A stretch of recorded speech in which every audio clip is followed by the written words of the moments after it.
champions of baseball.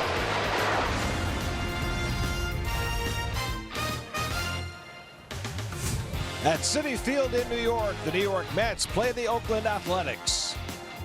New York Mets baseball on SNY is brought to you by Hyundai. There's no better time to buy a new Hyundai than now. See your local Hyundai dealer or visit buyhyundai.com. By Citi, preferred card of the New York Mets. By the New York State Health Department, smoking is an addiction. For help quitting, talk with your healthcare provider. And by Taiwan Tourism, it's time for Taiwan. Search taiwan.net.tw. Interleague play comes to New York. Well, it was a time when there was no interleague play, but there was the World Series. 1973, the Mets and the A's played a 7-game classic. Don Hahn was there. John Matlack was there. Dick Williams, Yogi Berra, the managers, the stars, Reggie Jackson, and of course, the great Willie Mays. And a pleasant good evening, everybody, and welcome to Citi Field. Gary Cohen, Keith Hernandez, Ron Darling with you tonight as the Mets begin a 3-game weekend series against the Oakland Athletics. Mets don't see the A's that much these days, despite that World Series meeting 44 years ago. 2014 was the last time these two teams got together, and like the Mets, the A's have struggled this year. They have. They're just about out of the AL West, 20 games back of the Houston Astros. They have not played great. Keith, you wouldn't believe this, but they have 82 errors in 95 games. This team has just struggled in every way, but they've got some stars. But some of the guys, like their relievers in the beginning of the year, some of their best, Madsen and Doolittle, are gone. Sonny Gray, who's been great, he might be gone soon. They hit home runs led by Chris Davis, who has 27. They also strike out a lot. Meanwhile, the Mets won their last 2 against the Cardinals yesterday in walk-off fashion. Jose Reyes got probably a fortunate infield hit when the Cardinals failed to cover. However, Reyes has been raging hot. Well, I think Jose has made a statement here, and I think a statement to stay with this ball club. Since moving to shortstop, he has really begun to click, hitting at a 385 pace over the last 18 games, and also infusing a little bit of what Jose does best, is energy into the ball club. His hustle in yesterday's ball game to win that game was reminiscent of Mookie Wilson, always in high gear, always hustling. Earlier this season, we saw Jacob deGrom work through a 2-game skid. He's bounced back from that. Now it's Steven Matz's turn to try and rebound from a couple of bad starts. You know, it was 2 different starts, though. The one he had in St. Louis, he really struggled in keeping the ball in the ballpark, gave up a lot of home runs. And then in his last start, the game plan kind of got him. He went to his slider more, did not use his curveball enough. He said that will not happen in tonight's game. So Matz tries to get back on the winning track tonight against the Oakland Athletics. Interleague play at Citi Field. All the action coming your way tonight on SNY.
Northwell Health and the Cass Institute for Women's Health.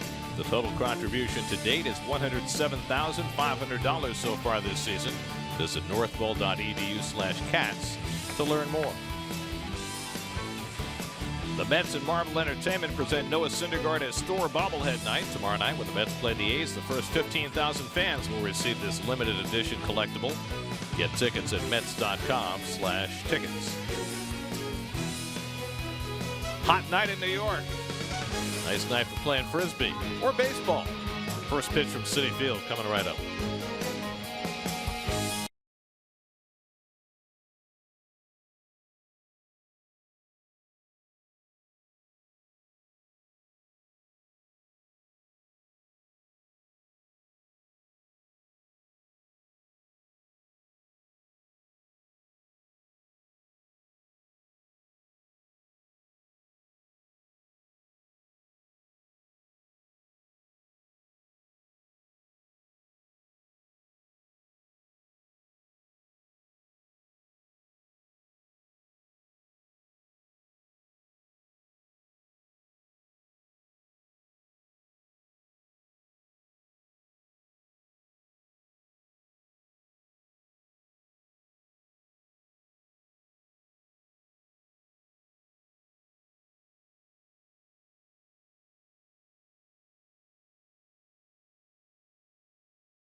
Tough start in St. Louis. Worst start here at home against Colorado. One of the worst starts a starting pitcher's ever had.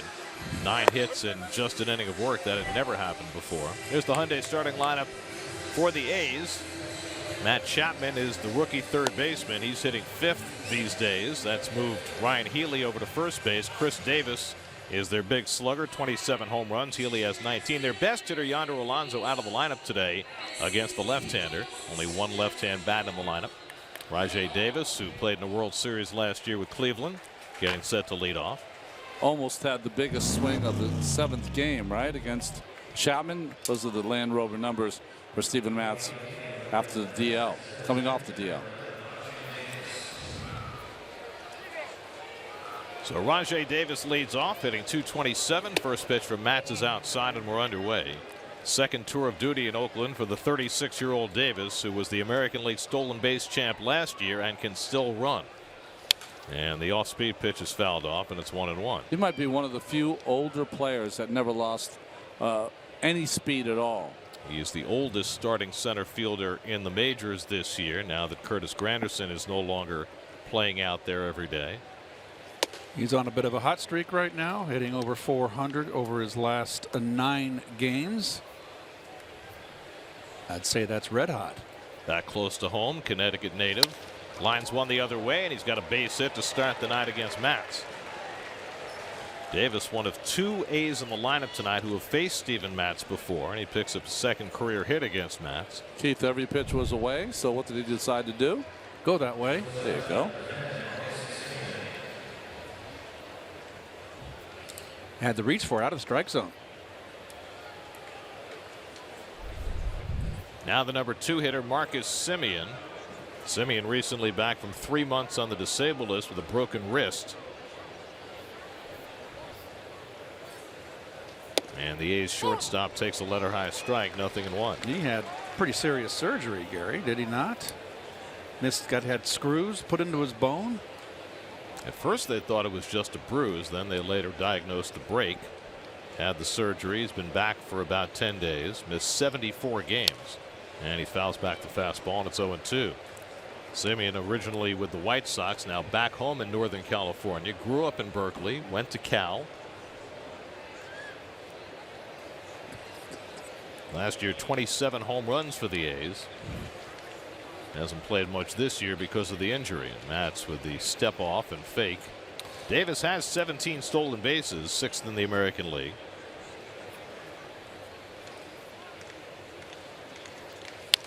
And Semien fouls it off, and it's still 0-2. Boy, Matz almost did not stop at the belt long enough. He's gonna have to watch himself. He's been very conscious of trying to hold base runners better this year. They ran pretty freely against him last year. They're 4 for 4 against him in his first 7 starts this season.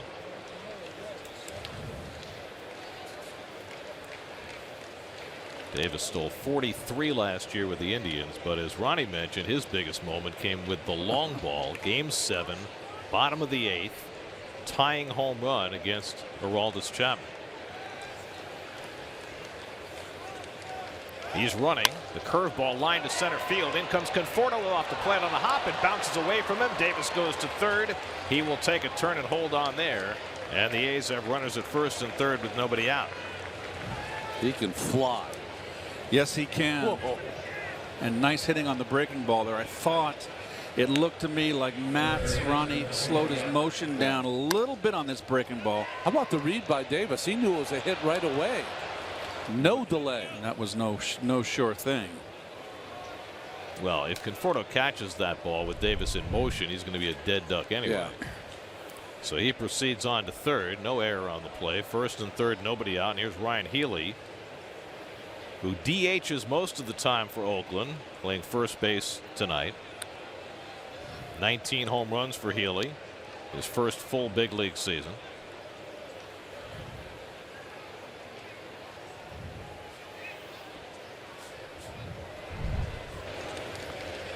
That just looks like fun, doesn't it? Right? He had a run like that. Oh, gosh. And you're right, Ronnie. He has not lost a step. Not a step. 36 years old. It's pretty unusual. And the first pitch curveball into Healy, 0-1. Ryan Healy, University of Oregon product. Stand up and cheer, director Dan Barr. Quack, quack, quack. He just gave us a go Ducks from the truck. Healy's been the A's best hitter against left-hand pitching. They haven't done very well as a team against lefties, but he has. And the curveball line over short, and that'll bring in the first run of the game. 3 straight hits to start the night against Matz. And he is feeling exactly the same as he was in his last start. A barrage of base hits to start this game. Well, what did you say, Gary? You gave up 9 hits, right, in that first inning?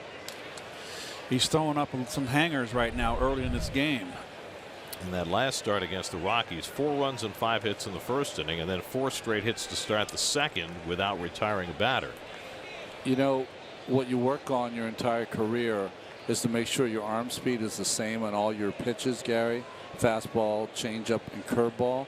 It's not always the same for Steven Matz on his breaking pitches. He slows his arm down a little. Yep, a little bit, Ron. I agree. And now the other Davis, Chris Davis, the most dangerous hitter in the Oakland lineup. Since the start of last season, nobody in Major League Baseball has more home runs than Chris with a K Davis. He's an all or nothing guy. 27 home runs, 42 last year. 126 strikeouts already this season. That leads the American League. Home run total second to Aaron Judge.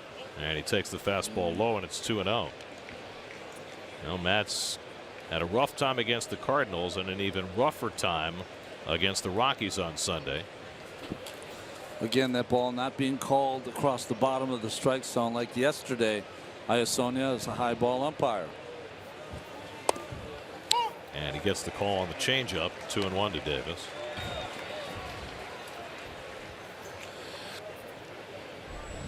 Matt Chapman, the rookie third baseman, waiting on deck. They don't even need razors in their locker room, this team.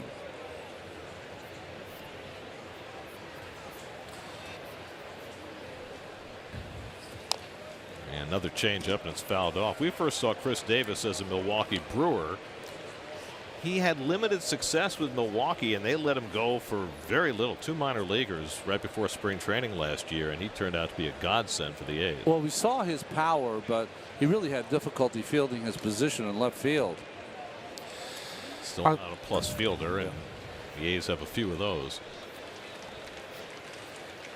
Do you think the A's are ever going to get a new stadium? They need one so desperately. I was just talking to them. They're deciding at the end of the season. They have 3 different places they think they want to have it, and they're going to name where they're going to have put the new stadium as soon as the season's done. And all 3 locations are in Oakland. They are not elsewhere, which has always been the speculation that they would move out of the city of Oakland. One's kind of near Jack London Square. Sweet. You know where Laney College is? You ever hear of that? No, I have not. But that's more downtown.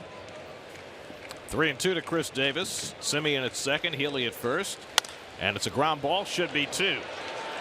The turn by Cabrera, 6-4-3 double play for the first 2 outs of the night for Steven Matz. Simeon winds up at third. And the Lexus Mets defense. This has been the steady outfield right here. Conforto. I have no issue with Conforto in center field. Rivera back in the lineup. Duda, Cabrera, Reyes are steadies, and Darno, hey, he's getting a lot of playing time. So now it's Matt Chapman. Just his 18th start in the big leagues. Last year hit 36 home runs combined between AA and AAA. 16 more this year and 2 in the big leagues. And he takes a curveball for a strike. Oh, nice double play for Steven here. 1 out away from getting out of a dicey first inning.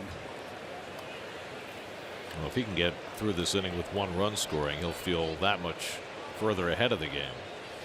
And Chapman goes after the fastball, and it's 0-2. Chapman, first round pick by the A's in 2014.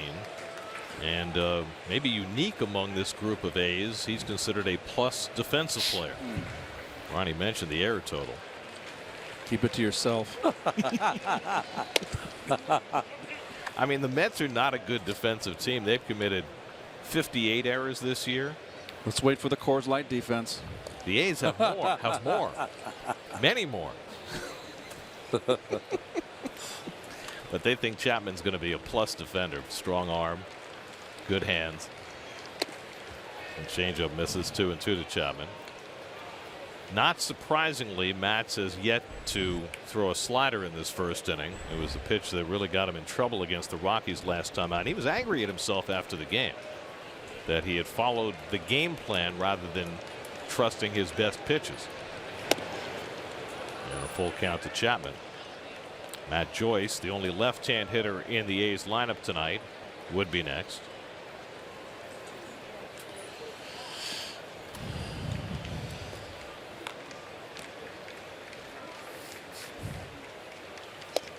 And that catches the inside corner. Chapman caught looking, side retired, and Matz is able to limit the damage to just 1 run in the opening inning. Healy with the RBI single.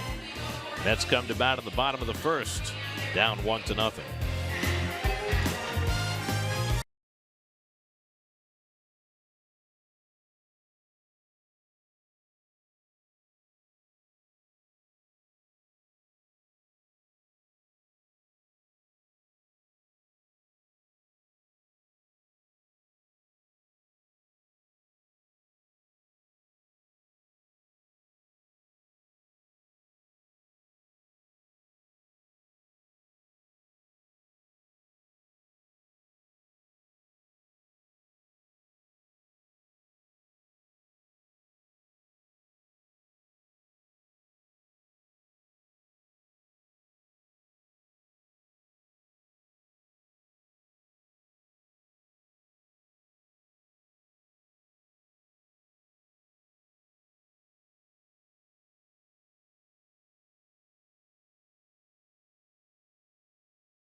become the Mets' go-to lineup, with Bruce now in the 3-hole. Cespedes cleanup. Bruce had the day off yesterday, but back in there tonight for the opener of this series as the Mets face rookie Paul Blackburn, just his 4th big league start. Well, you see his Toyota numbers. The key for him, he's gotten 59 outs in the big leagues so far, 34 on the ground. He wants to throw that sinker, keep it down, and induce ground balls. Michael Conforto leads off and takes the sinker for a strike. Michael had a good series against St. Louis, 6 for 15 with 2 doubles and a home run, 6th in the National League in on-base percentage. OPS over 950. And the curveball popped up third base side, and foul ground comes Chapman, and that's the first out. And your Coors Light A's defense. Ronnie launched a preemptive strike on me. They've made 82 errors on 95 games, this team. If you add up all the infielders, it's 40 of those errors are on the infield. And if you add the catcher, another 6, it's 46 errors with Fegley behind the plate at 6. That's a lot of errors. Well, especially when you consider that Simeon has only played a handful of games. Chapman's only played a handful of games. Here's Cabrera. And he pulls one right to the first baseman, Healy. 2-man down. So Healy, who's played some third base this year, but it's mostly been a DH, snags the liner. Right at you. Big glove. Catch a lot of stuff with that big glove. You sure can. So 2 out and nobody on. Now Jay Bruce. Day off yesterday. Still tied for 4th in the National League with those 24 home runs.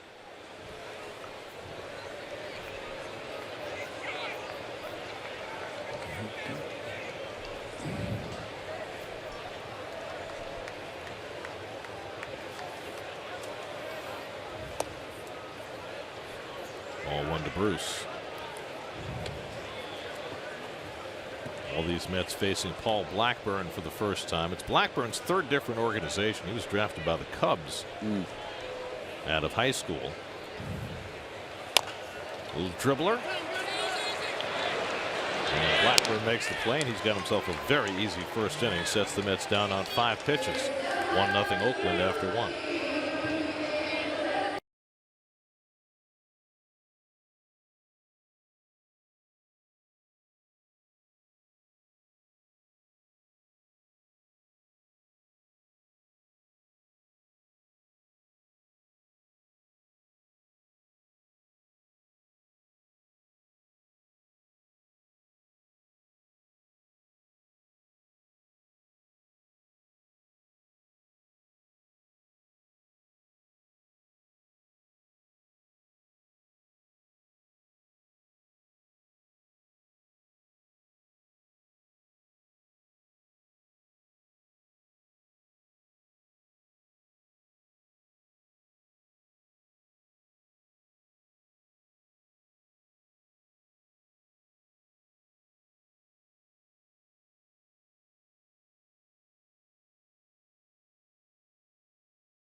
Start the night, but got through the inning with a double play and a strikeout and limited the damage to 1 run. The veteran Matt Joyce, the only left-hand hitter in the lineup against Mats tonight.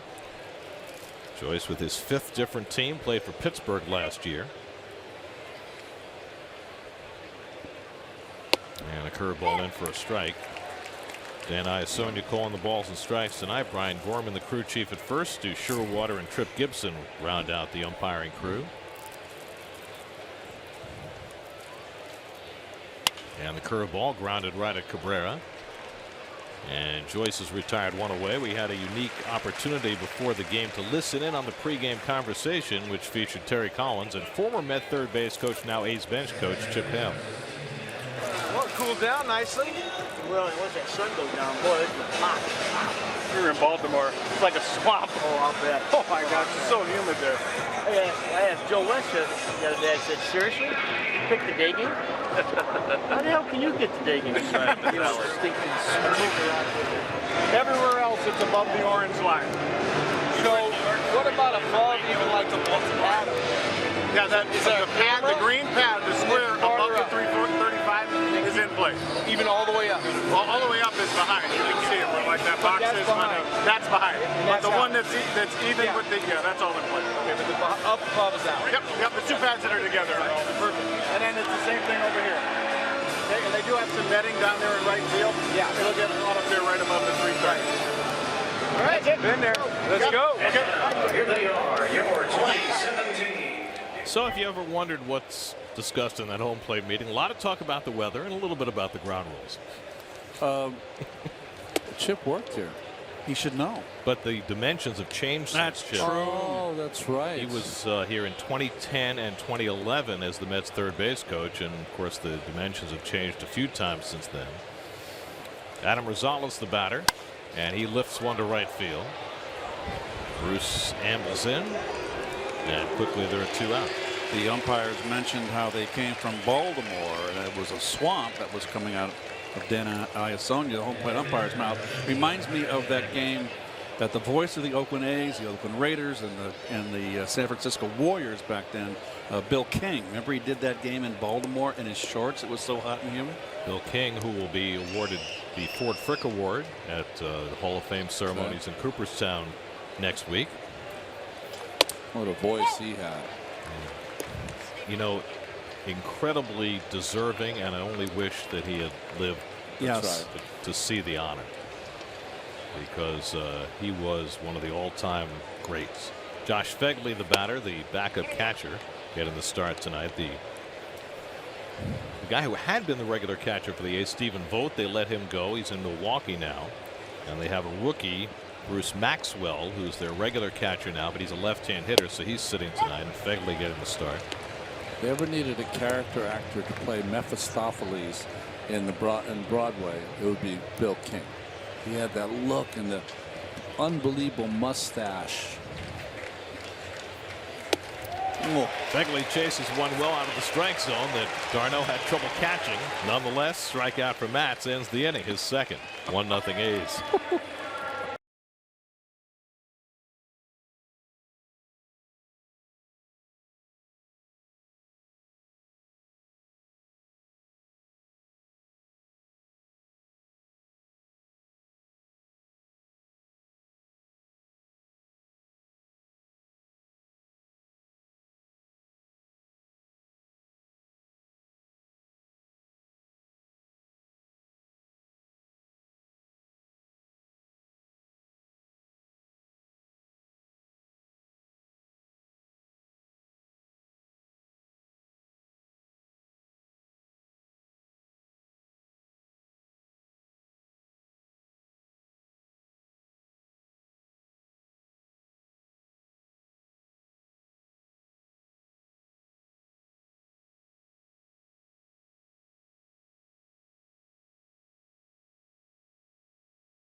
Off to the Mets against the rookie right-hander Paul Blackburn. 1-0 Oakland. Cespedes, who has been struggling, has created a bit of a firestorm for himself. Cespedes, remember, just signed a 4-year contract with the Mets in the offseason for $110 million. He was interviewed today by the San Francisco Chronicle, and Cespedes was quoted as saying that he wants to finish his career in Oakland. He says, "I still love the A's," which is where he began his big league career. "I love Oakland all the time." He also proceeded to say that he had a great relationship with Bob Melvin, the A's manager, and he said, quote, "I tell my guys here all the time that he's the best manager for me so far. I don't think there's a better manager than Melvin." So a guy who professed during the offseason that he could not have been happier playing in New York, that he wanted to continue to play in New York, has just basically thrown his team and his manager under the bus. Well, I'm a bit astonished. It certainly is ill-advised. Those kind of comments, and for Yoenis to think that in today's world that's going to be a provincial, that's a provincial paper, and it's not going to go nationwide. It's just very ill-advised, and to throw Terry under the bus like that, it's just something you don't want to do. There's just no need for it. If you feel that way, you keep your mouth shut. I mean, could he have possibly thought that talking to a San Francisco paper that people in New York were not going to hear that? All over the country. I mean, this Twitter world, and you don't have to wait for the morning paper anymore, Gary. I mean, it's already out. Yeah. So I mean, it went online about a half an hour ago, and it's already all over the place. And I don't know if Cespedes knows what kind of firestorm he is going to face when he gets to the locker room after the game. But he's going to have some serious explaining to do. I mean, really, his answer should have been, "I really enjoyed my time in Oakland. It's the first team I ever played for. You always have a dear feeling or a place in your heart for the team you begin your career, and that is it. That's all you had to say." And with him saying what he said about Melvin, you don't have to be know the situation exactly, but hey, listen, things aren't going well. Your manager is in a little tough spot here right now, and to praise one manager who's on the other side over your own manager who has done nothing but run on the field 50 times this year just to make sure that he could play another inning or half inning or escort him off, or he's always had his best feelings at heart. And there would have been plenty of ways for him to praise Melvin without making the comparison, saying he's the best manager for me so far, because that makes it so apparent that he does not feel that way about Terry. Fegley throws out Duda, and that's the second out. I was just going to say, if it was a writer that was trying to lead him down the path to make this story this is the story he wanted, which I kind of find hard to believe. You've got to be smart enough to know how to avoid those. By the way, this was written by Susan Slusser in the San Francisco Chronicle, one of the most respected writers in all of sports. Agreed. So there's Susan. So I just, like you said, Gary, it is, hey, I enjoyed my time in Oakland. That's where I started. I really loved it there, and I really loved playing for Bob Melvin. He was terrific to me. And that's it. Right. T.J. Rivera takes a strike. A little Henry Kissinger and Philip Habib in there.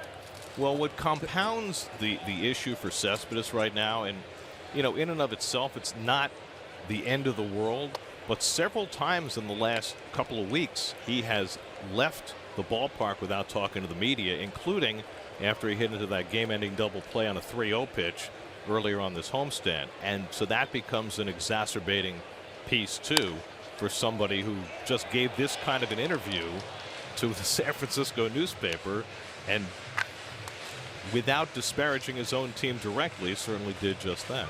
Well, listen, 9 home runs and 22 RBI. It tells a lot about what's going on here.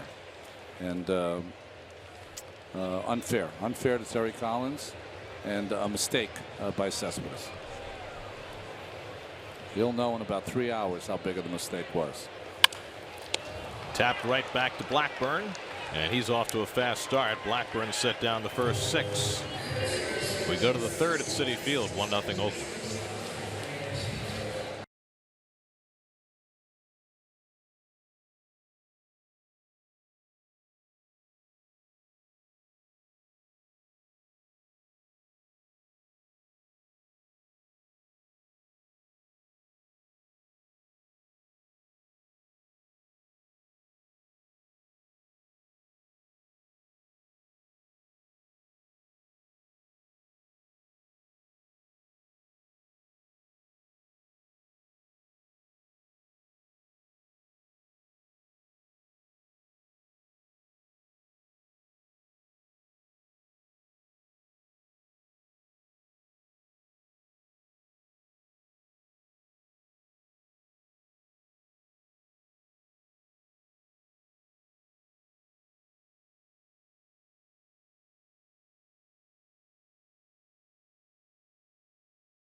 One nothing Oakland. He'll face the pitcher Paul Blackburn, his first major league plate appearance.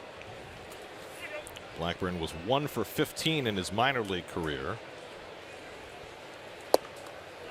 He was in the Cubs organization in Double-A last year, so he got to swing the bat there. Rajay Davis on deck, and then Marcus Semien in the third for Oakland. And the curveball from Matson for a strike. And Steven has been throwing his curveball early in this game and staying away from that slider.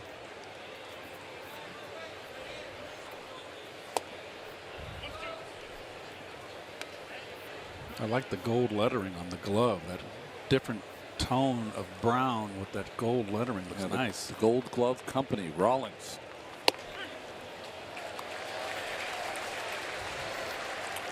Another pitcher that was DH4 in Little League. Well, we're very happy to see in the ballpark tonight the family of our late director Bill Webb, his wife Cindy, his kids Sammy and Aaron and Maddie. They're all here tonight and wearing the greatest of all time Webby T-shirts, which is I think a fitting tribute. That's a great idea, and right a man there. who does belong in the Hall of Fame. I think that is capital idea. I mean, we've said this before. Harry Coyle invented directing baseball games on TV, and Bill Webb reinvented directing baseball games on TV. And every game you see now, whether it's on our network or any other, is influenced by the way Bill set the standard. Reyes with a nice pickup, throws out the speedy Davis, and that's the second out. And nice to see our camera guys wearing the Webby T-shirts as well. Nice. By the way, credit where credit's due. The T-shirts were Ronnie's idea. Wow. He did a great job. It was easy to do. Yeah. I think you said Harry Cole invented it. Maybe Webby perfected it, because everyone who does this now has been influenced in some way or another by our great friend. Our guys in the truck. Sweet. Oh, geez. Look at DeMarsico. He's a newly married man. That's why I said look at him. Oh, okay. He just has a looking good, Vinny. He doesn't look the worse for wear. That's lined into right center, a base hit for Semien. He's 2 for 2. So Marcus Semien, a 2-out single. And now you got to watch him on the base paths. He can steal. We've kind of taken Matt's, the right-hand hitters, Ronnie, up the middle and the opposite field early. Yeah, he's having trouble getting that fastball in. He did on Chapman with that strikeout looking in the first inning. But he's having trouble getting that ball all the way into the right-handed hitters. And these kids are real strong. Healy, Chapman, Simeon can hit the ball out of the ballpark too.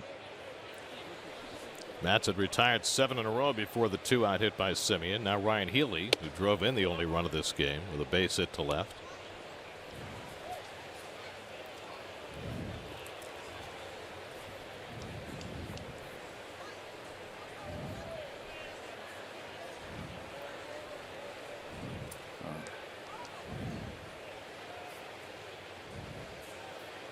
And the curveball pulled just outside the bag, foul, 1-1.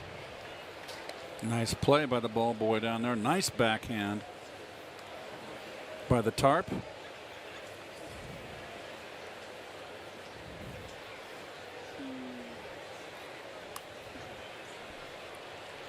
Always like the Oakland A's emblem with the elephant with the bat on its trunk, balancing on the baseball. Out to right center. Back goes Bruce on the warning track to get it. And that retires the side. The Webb family out in force tonight. Maddie, Cindy, Aaron, and Samantha. That's our guy. The late Bill Webb. The greatest baseball director there's ever been.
Experience with the MLB.com at Bat app. Get New York Mets home screen icons and app features, as well as game day, live game video highlights, radio broadcasts, StatCast, news, and more. Download MLB.com at Bat today.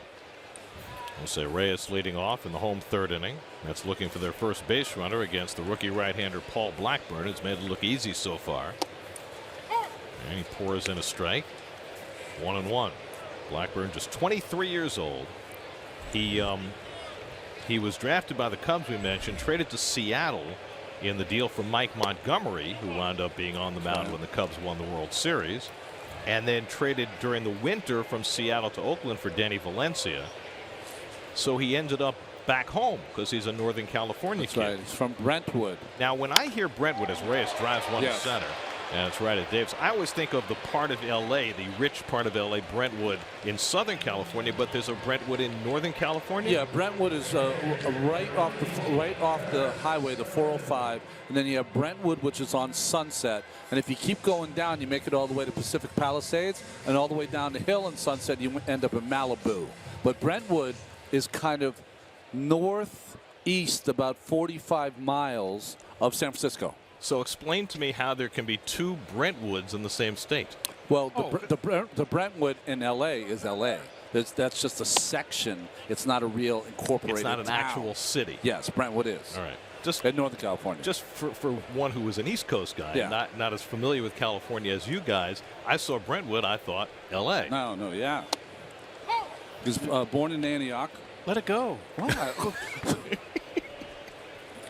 Please. Who cares? Do a little geography, Keith. Who cares?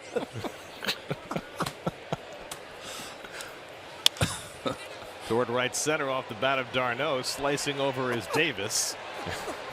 And that's the second out. Who cares? Is there something you'd rather talk about right now? Every time we talk about Pacifica, you're there for like 15, 20 minutes. Did you have a bad game against the guys from Brentwood one time? No, I never knew there was a Brentwood in Northern California. Yeah. So we're trying to teach. Here we are. Entertain and educate. That's what we do. Pacifica was the best town for you. Pacifica. Here's Matt's. You're thinking of the Cerveza. Blackburn's retired the first 8. His first big league win came against Seattle. He went 7 2/3, did not strike out a batter. And he hasn't struck out anybody so far tonight. He's got a little late movement. All of it moves down, slider, sinker. And he wants to get those ground balls. He hasn't got a ton of them yet, but Had 2 bullets hit against him, one by Cabrera, one by Reyes, but both righted fielders. throws 90, not overpowering. A little changeup, slider, and curveball. He just mixes it up. You know, there's a place for these guys again because of what Kyle Hendricks did last year for the Chicago Cubs. And what Jason Vargas is doing. There you go. These days. Here's a strike, 3-1 to Mats. Tweet of the game brought to you by Toyota. Do you like interleague play and why? Hashtag SNY tweet. This is only the Mets' 6th interleague game of the year. They 5 of their first 93 games were against the American League, but starting tonight 15 of the next 42 are against the American League. They've got Seattle next week. That's right. Got 2 more with Texas. Got 4 with the Yankees. Yeah. They go to Houston in September.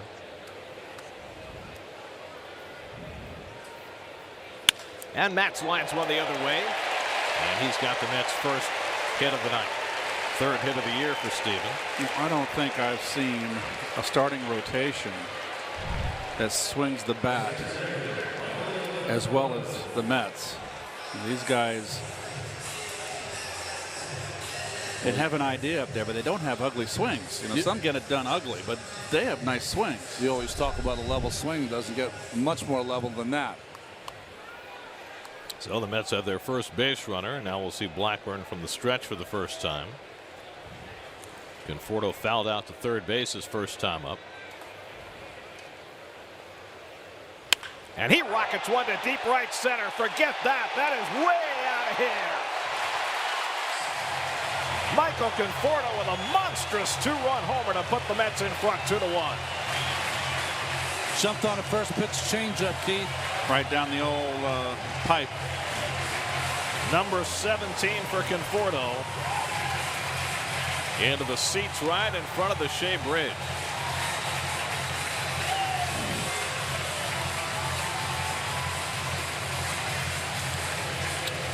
Well, changeup is the pitch du jour. And if you are going up the middle and you hang and wait like this and it's down the middle, that's usually what happens to it. How about the sound of that one? I know. He throws 89 or 90. That changeup was 83. Not much of a differential there. And that's probably his 4th best pitch. Now Cabrera pulls the curveball over the bag. Healy smothers it, takes it himself, and that retires the side. But Michael Conforto puts the Mets in front with one massive swing. First pitch, gone. Number 17 for Conforto. 2-1 New York after 3.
$1,000, enough for no kid hungry to provide 20,000 meals courtesy of City. One big swing by Conforto, and Steven Matz has a 2-1 lead. Matz gave up a run before he got an out tonight. 3 straight hits to start the first, but he's retired 8 of the last 9. And now Chris Davis, who hit into a double play in that first inning. So if you needed a home run, yes, and you could choose Chris Davis or Chris Davis, who would you choose? If you needed a home run in a big spot. 2 great home run hitters, both named Chris Davis. Where are we? Okay, that's a good question. It matters who's on the mound too, right? That does. Let's say that's equal. Where are we as far as the field is concerned? Okay, so we're right here.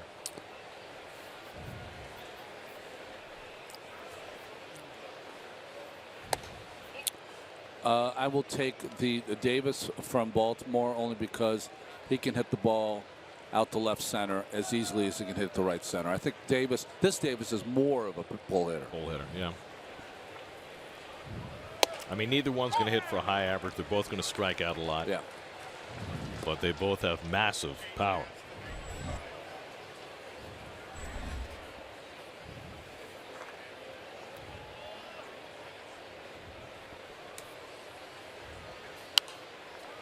We mentioned that Chris Davis has more home runs than anybody in baseball last year and this year combined, 69. Second on that list, Nelson Cruz with 63. Third is Mark Trumbo.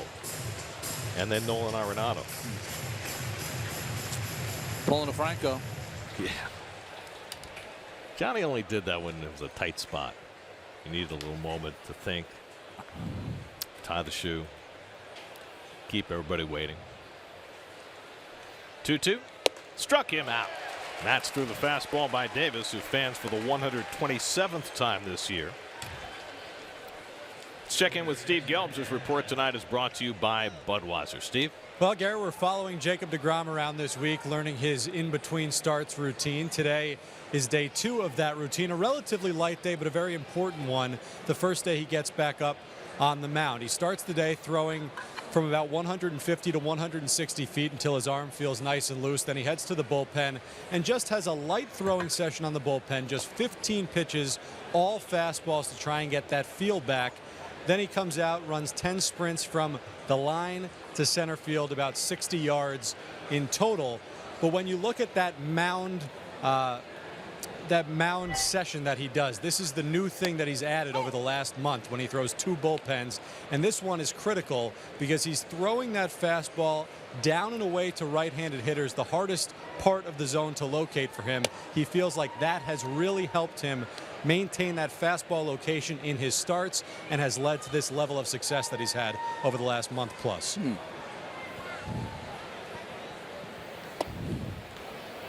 I used to end every session on the side with 5 straight fastballs down and away to right-handers. And I mean, the key was to make all 5 right where you wanted to put them. Didn't always happen that way, but you had a good feeling if you did.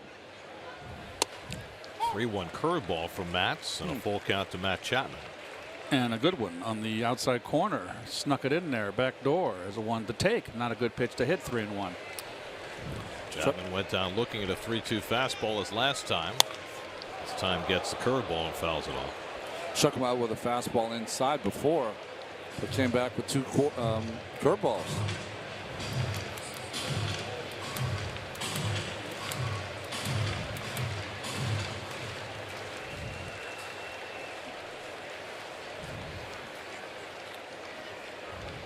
Again, the 3-2. And Chapman goes down swinging on the fastball. Back-to-back strikeouts for Matz to start the 4th inning. He's got 5 for the night.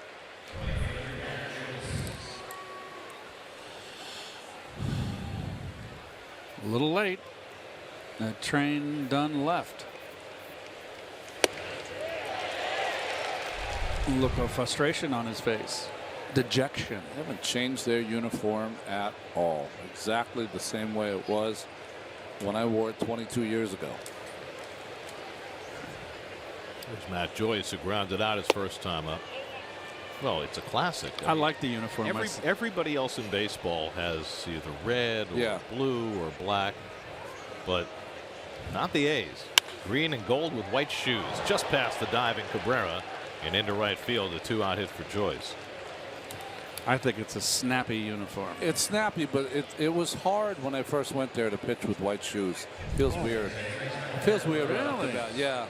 Feels strange. That's your conservative side? Yeah, I guess it is. Did you not watch Joe Namath when you were a kid? I watched Joe Namath, and I wore those Rydell football cleats too, so I know what it's like to have white shoes on. But you wore the whites in high school? Yes. Oh yeah. That's very bold. I would never have done that. You Juan would not have permitted it. You never saw me play.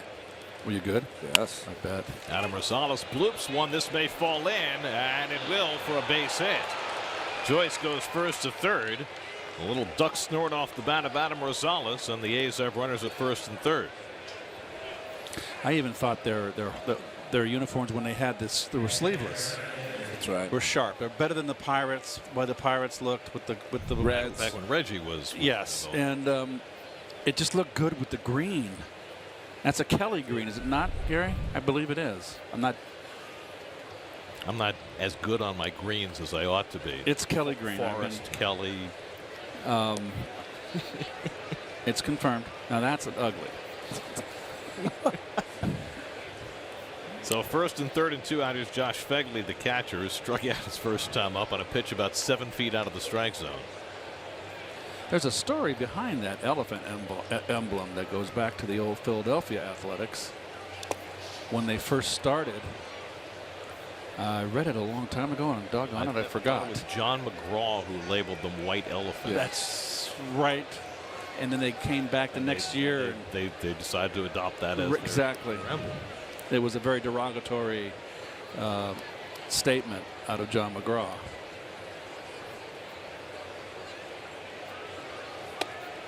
Of course, Connie Mack was the owner and manager of the A's for 50 years. Philadelphia.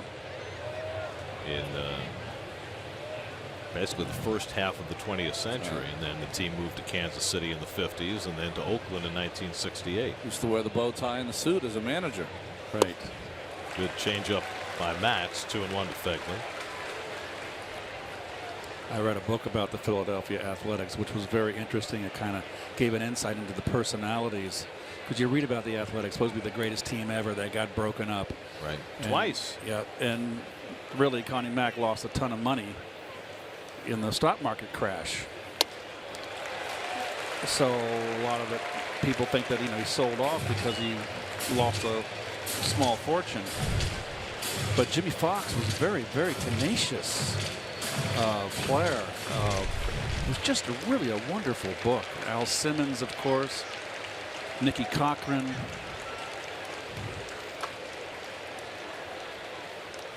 Two coming. First to throw. Rosales, not a big base stealer.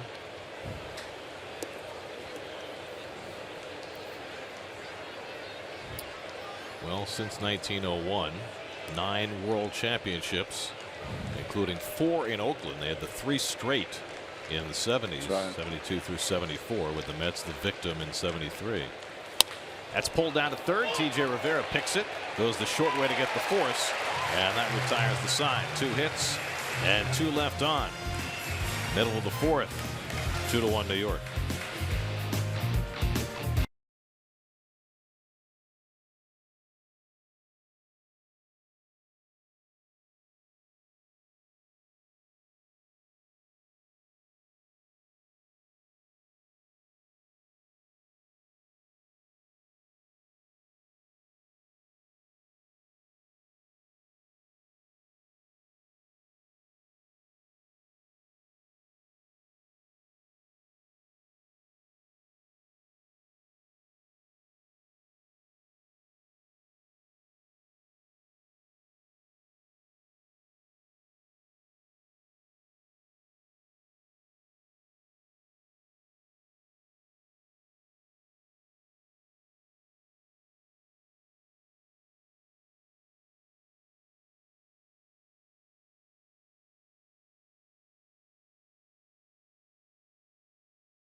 out at 95. Paul Blackburn at 92. Mets have a 2-1 lead on the strength of Michael Conforto's home run. Measured at 450 feet, which would make it the longest of Michael's career. He was a rookie when StatCast was a rookie. Here's Jay Bruce, who had a weak comebacker his first time. And he takes the sinker out of the strike zone. Bruce, Cespedes, and Duda for the Mets in the fourth. 3 infielders on the right side. And Jay takes a knee-high strike, and it's 1-1. Questions Denai Sony about the height of that pitch.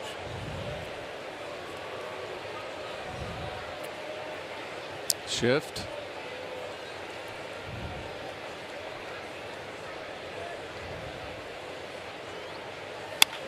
Pulled right into the glove of the first baseman. Caught it in foul territory. Don't see too many line drives caught in foul territory. No, you don't. You're right. In a shift, you do. Good reaction on his toes. Good lateral movement.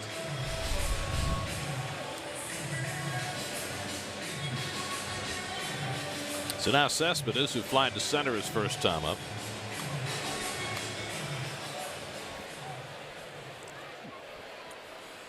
Cespedes is going to be as blue as his hair when he goes to his locker after the game tonight, and it is swarmed.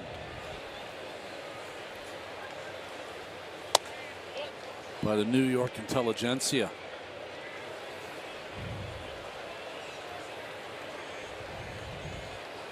Best way to mute that.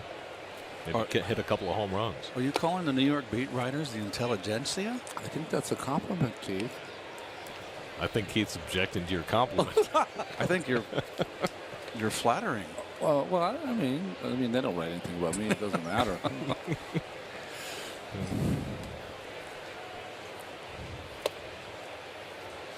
There were some very nice things about our colleagues today. Tell you what, I'm going to go tell Puma what you said. There was. Did you see the articles today on our man Steve Gelb's? Yes, I did. Q&A with Justin Terranova. Yeah, and I did see it. Nice story on Doug Williams in the time. The old gray lady. Take the other way, a base hit. So on 3-0, Cespedes shoots a base hit to right field. Interesting selection, going the other way on a 3-0 pitch. Usually look for a ball middle in, but he was set to go the other way. I think, you know what it tells me is that he wants to get right at the plate. So whenever, I always said up here, whenever you slump, you're a little quick. Well, here's a 3-0 fastball I'm going to get to work on going the other way. He went just 3 for 17 in the series against the Cardinals. I mean, he's in a stretch now of 72 at bats without a home run. It's nearly a month now since his last one. The back foot almost completely in the air when he made contact. Front foot kind of hitting. Here's Duda, who hit one about 6 inches his first time up. He's thrown out by Fegley, the catcher. Now, that happens. What was the stat cast on that? I wasn't laughing. I was merely reporting. It's called a worm killer. I've done it myself. It's very embarrassing. Something you don't want to make a habit of. Well, Lucas has been swinging the bat very well since the All-Star break. 3 home runs, 3 doubles in the first 7 games, including a home run yesterday.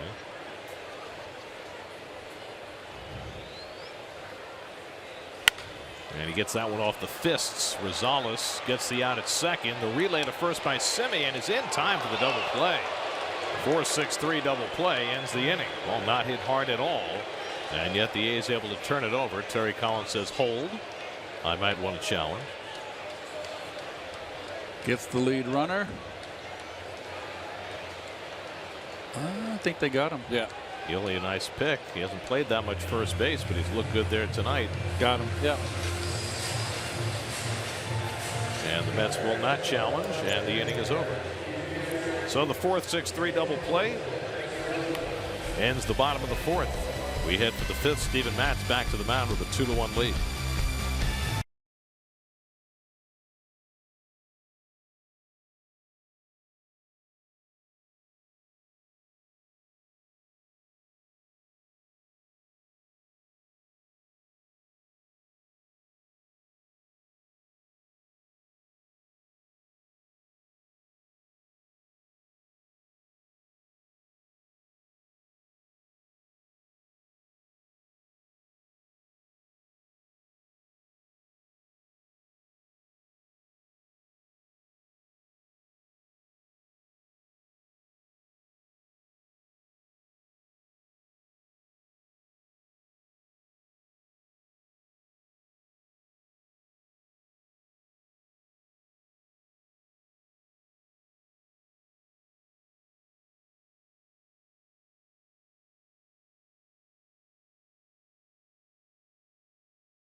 dealers. The Ford Summer Sales Event is on. For big savings, go to buyfordnow.com.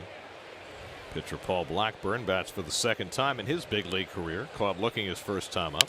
And he hits a ground ball right at Cabrera down to a knee. One pitch for Matz and one out in the top of the fifth. So a night that began troublingly for Matz with 3 straight hits coming off the 9 hits in an inning plus against Colorado has settled into a much different kind of affair for Steven. He has struck out 5. He's given up 6 singles, but he hasn't walked a batter. And he has looked in a much better rhythm than he did at any time in either of those last 2 starts. There's Rajay Davis, who singled and scored the Oakland run in the first. Watch the push bunt towards Duda. Left-hander. When they finish towards third base. Right-handed hitters sometimes try to push it towards the first baseman and beat him there. Steady lines one to right field for his second hit. It's gone the other way twice. So Davis aboard with 1 out. Boy, that's good hitting by Davis.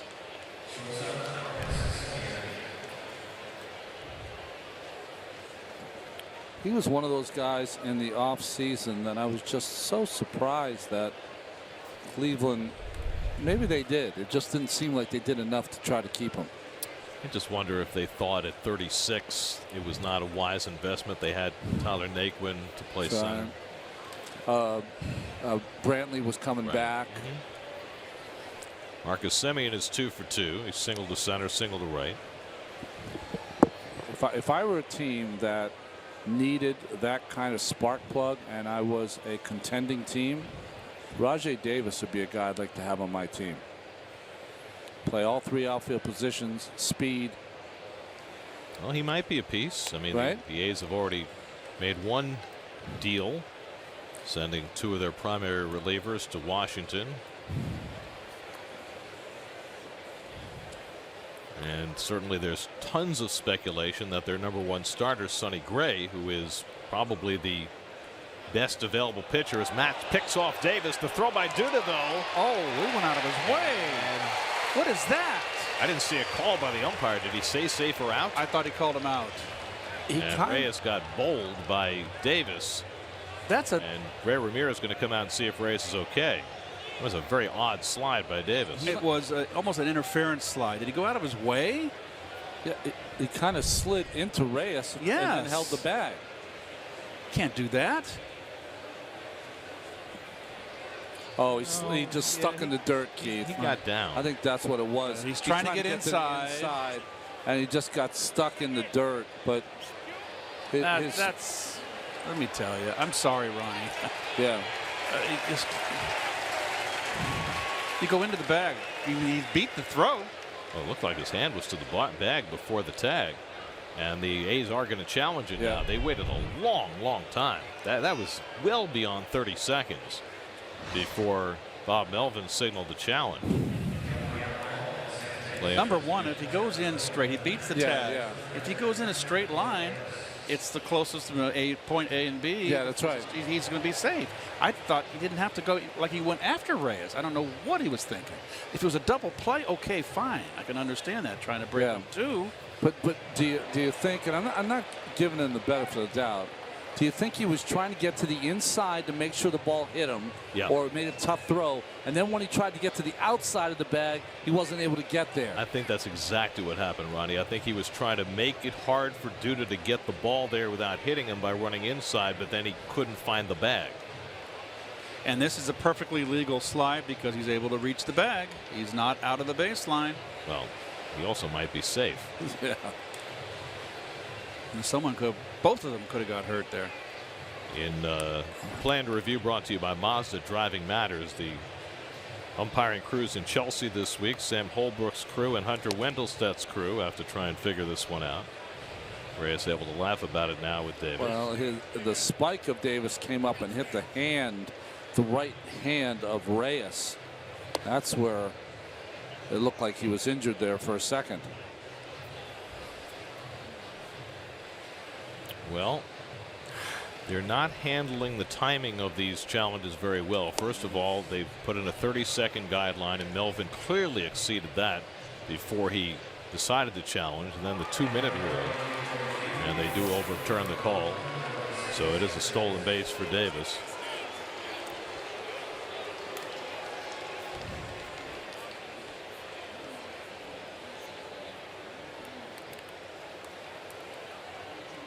See, this is what annoys me.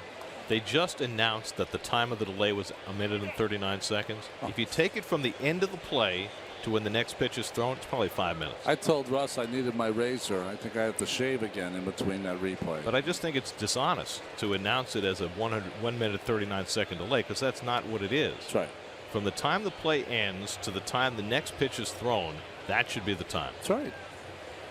Be honest about it. Wow. So the tying run in scoring position with 1 out. Marcus Semien is 2 for 2 already tonight. And Matz comes to the inside corner for a rare time tonight.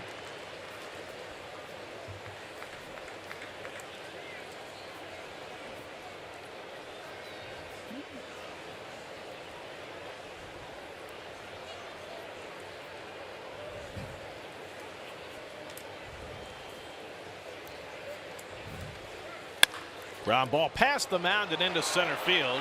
Davis around third being waved home. Here comes the throw by Conforto on a hop. Not in time. And the A's tie the game. Marcus Semien with his 3rd hit of the night drives home Davis after the overturned call at second. And the A's tie the game at 2. You know, the batter on deck was telling Davis to slide, which is something that is a rarity today. It's good to see. But he didn't slide. Nice throw by Conforto right on the line. Hits the cutoff man, doesn't allow the runner at first to advance. Ball skipped off the mound, otherwise he might have had a better chance. Yeah. He just got the tip of he's got a slide there. So Semien 3 for 3. Came into the day hitting just 151 after all that time he missed. And now he takes off. First pitch to Healy. The throw by d'Arnaud is too late. Second stolen base of the inning for the A's. And Semien's 6th of the year.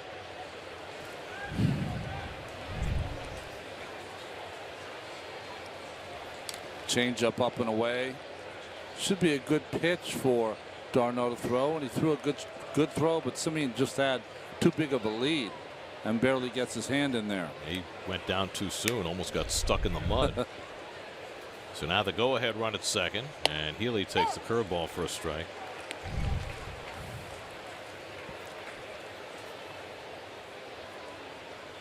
It's closer than I thought.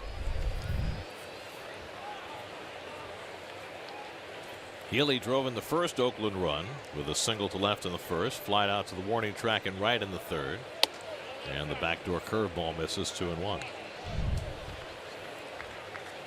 Just got to slide in a close play, don't you think? You know, Keith, I've heard 3 players tell me this, and every time they tell me this, I'm astounded. But I've had 3 players tell me that they think right now, the way the rule is called, it's better to run through home plate, because when the catcher reaches out to tag you, you're going to rip his arm off as you run through it. And there's no way he's going to be able to hold on to the baseball. Since they're not going to be able to block the plate except in rare circumstances.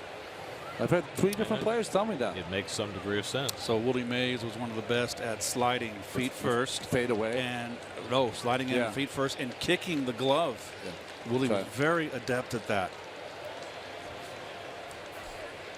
2-2 to Healy, and he fouls back the fastball.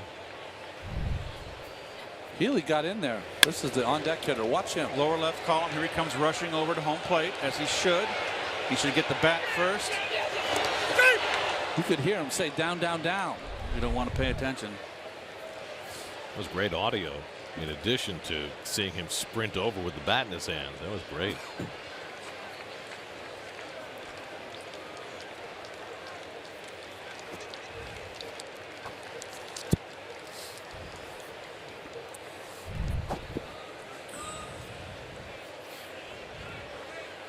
That base hit by Semien going just under the glove of Matz. He was already by him. Yeah, was already by him. The nerve endings from the brain to the glove aren't quick enough on those balls up the middle when they're hit hard. Well, you hope it comes up for you if you're a pitcher, I guess. Must be like piano wires. Well, Did you? the signal from the brain. How about that to the glove? The synapses. Is that okay? Is that what it's called? Let's just call it the signal that the brain says to the glove to try to catch. It's not quick enough. Neither is that phrase. There's the 3-2. That's pulled to third by and into left field, a base hit. Simeon around third. He'll stop right there. Good. Wow. Third base coach Steve Scarsoni playing very safety first there. We've seen a lot of this. Boy, you have to have alpha males over at third base, being your third base coach. They've got to be willing to stick their neck out and take chances and be aggressive. Now, we always say he had to pause for the line drive. Okay, he paused. But Cespedes was running as hard as he could to his left. He would have had to straighten up, throw across his body with something on it to the plate. He held him up way too early, too. What's wrong with just a little bit later and then holding him up late? How many times did I make a turn and have a late hold call and you just put the brakes on and get back to third base? You never know. Cespedes could have booted it. I mean, I think in that case, Scarsoni's showing an enormous amount of respect for Cespedes' arm. This is someone he knows. Right, but still. I said left. I meant towards the line to his right. I mean, Simeon's fast, so that seemed like a no-brainer. But now Davis up with first and third and one out. I thought he held him up way too early. Let's see. I think he had an idea to hold him up because he paused for the line drive. You know what? I'm going to premeditated. I think he made the right call. Okay, good. The guy was not touching third base when Cespedes made the backhand, and with the strong arm. So I take it back. Forgive me. That would have taken a great throw, though. I mean, he was pretty deep. But he can do it. Yeah, he can.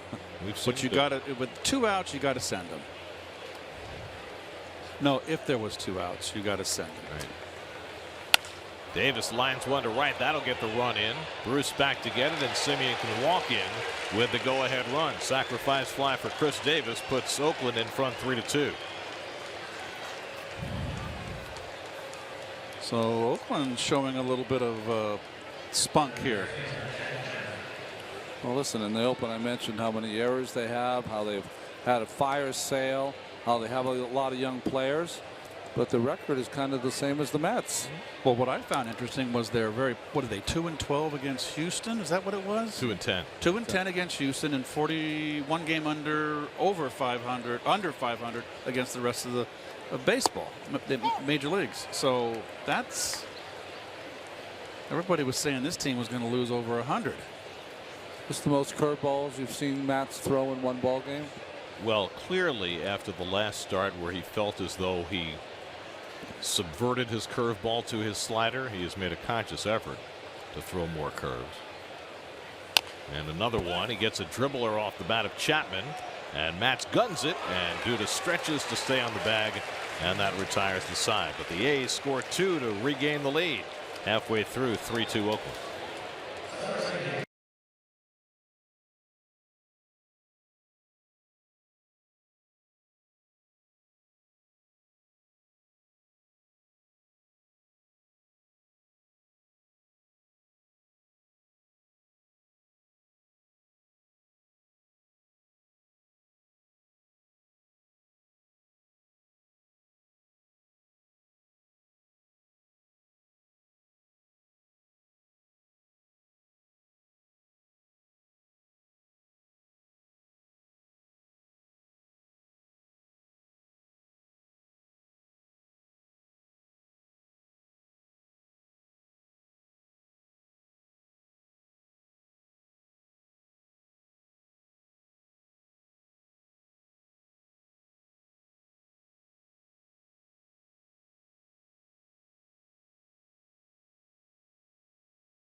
2-run homer gave the Mets the lead in the third, but the A's responded with 2 in the fifth, and they've gone back in front 3-2 against Steven Matz and the Mets. Warm night in New York. Getting used to that. Beautiful sunset developing. T.J. Rivera leads off the home fifth against Paul Blackburn. T.J. hit a comebacker his first time up.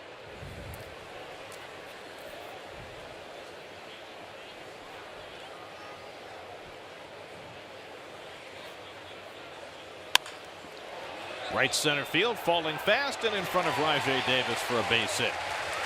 So TJ has himself a leadoff single. The Mets' 4th hit of the night.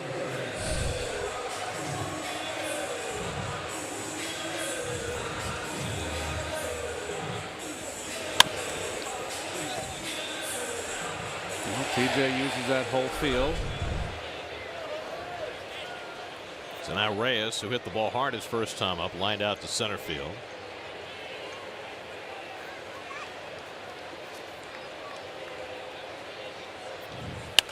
And he flies one foul down the left field side. You know, after the Mets won the game yesterday, when Trevor Rosenthal didn't cover first on Reyes' ground ball, we mentioned that the day before, Mike Leake, the Cardinal starter, had not covered first base on a ball hit to the right side.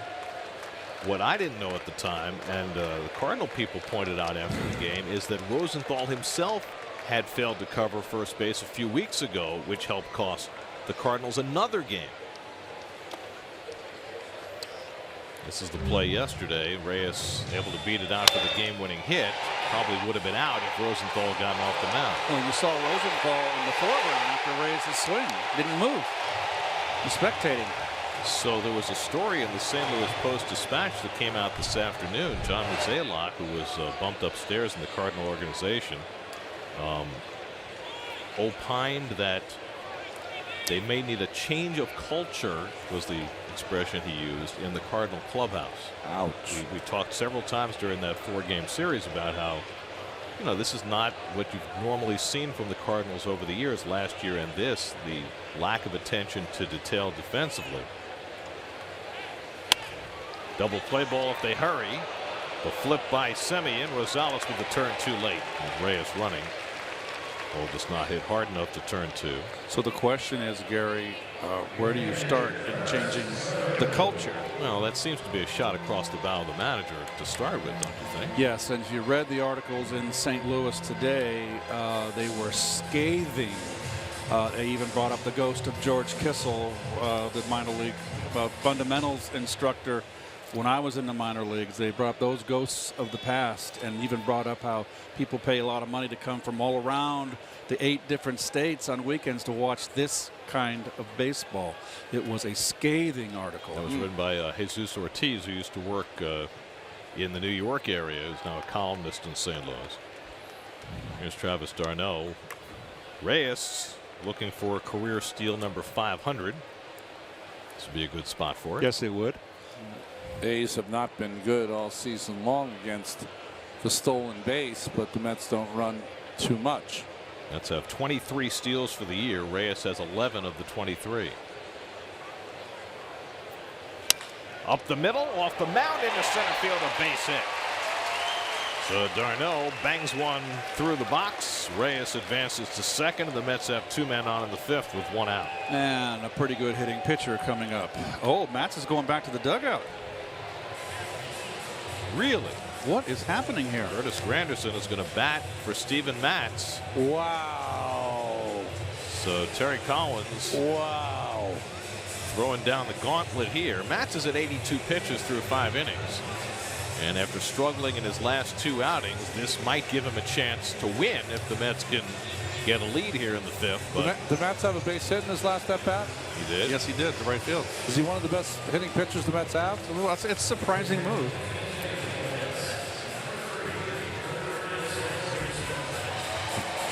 So Robles up in the Mets bullpen. It's surprising, without question. But Terry has seen his starting pitchers implode in the 6th inning many times, and maybe thinking that. I don't know. Seems more like a More than a slap on the wrist to me. Well, I don't know. So Matt's out, and Granderson, who has really struggled lately pinch hitting. Curtis is 0 for his last 16. Bats here with the tying and go-ahead runs on base and 1 out. Oh, almost a balk by Blackburn.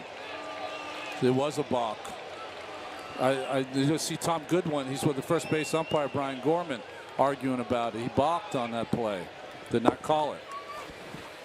Stepped off before he broke his hand? No, he kind of like sunk a little bit, Gary, before he stepped off. Like a flinch. Yeah, just a little bit, just unnatural. Officially 83 pitches for Matz and out after 5. Boy, I'm hot. I'm not even pitching.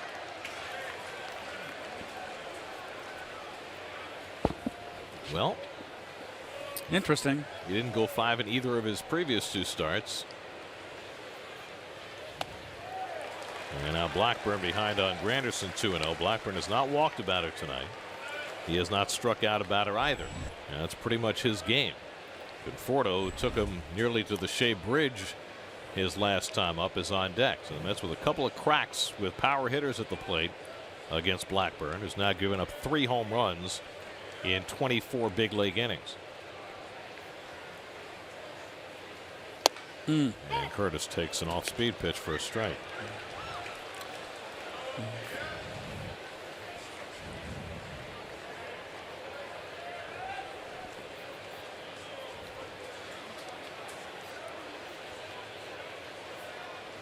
Pickoff try, and Reyes just got the hand back as Simeon went bowling over him again. Those two have had a couple of meetings now around the bag at second. This pitcher's got some quick feet. He got back. You have to watch because the runners always go back hand first, and you can sometimes block that bag if you choose to.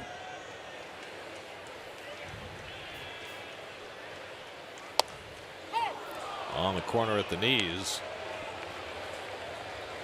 2-2. That was a big call.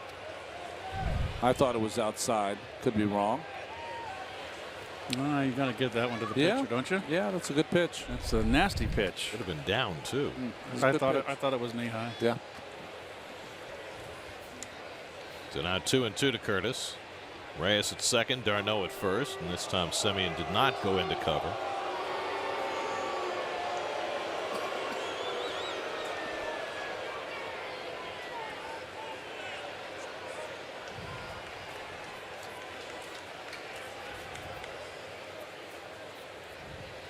Two coming. Tied him up. He held it in time. 3-2. Tough pitch to take right there. Good eye by Curtis. This is a good sharp breaker. Hard to stop your swing. And he did. Now it gets dicey. Full count. First and second, 1 out. Now you've got a pitcher on the mound who has not struck out a batter tonight. Even though Curtis is a guy who will strike out, would you be inclined to send the runners here? I wouldn't send them. Not down a run. I wouldn't send them either. It would be a real aggressive play because remember, this guy's strength is getting the ground ball. It'd be nice to have the fielders moving around a little bit. I mean, 25 innings in the big leagues, 8 strikeouts. So see what Terry's thinking. Not going, and Granderson nubs one past the mound. Rosales makes the tag and the throw to first too late. I mean, remember that Cabrera is within his rights to run over Rosales if he wants to, but nobody makes that play anymore. You have to when you Darno, yes. I mean, he can't make contact before he fields the ball. That's interference. But once he has the ball, you can run him into second base. You know, again, it's a play nobody makes. It's the one thing too. It's the old football lineman play where the offensive linemen used to not be able to use their hands. They used to have to grab their jerseys around the chest. So you have to grab your jersey and then hit the fielder. You know when that went out of style? When Albert Bell leveled Fernando Vina. Right. Well, that's what happened to me. I broke my kneecap doing that. So now first and third, 2 out for Conforto, who blasted a long 2-run homer his last time up. And the sinker taken low. You know how that happened, though? That happened earlier in that game. And when Albert Bell went to the bench, Mike Hargrove, the manager, went up one side of him, down the other. So the next, because he hadn't run over him. So the next time that happened, Albert, who was one probably pound for pound strongest man in the game, and Fernando's about 5'7", 5'9", 180 maybe.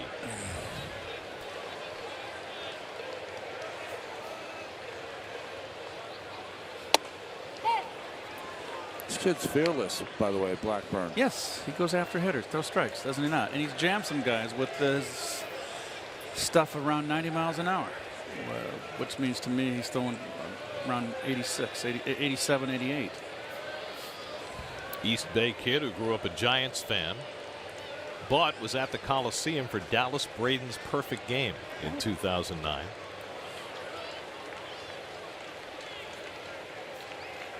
One and one to Conforto. And Michael takes the curveball in the dirt. Stopped nicely by Fegley. 2-1. Fegley's looked good back there a couple times in balls in the dirt.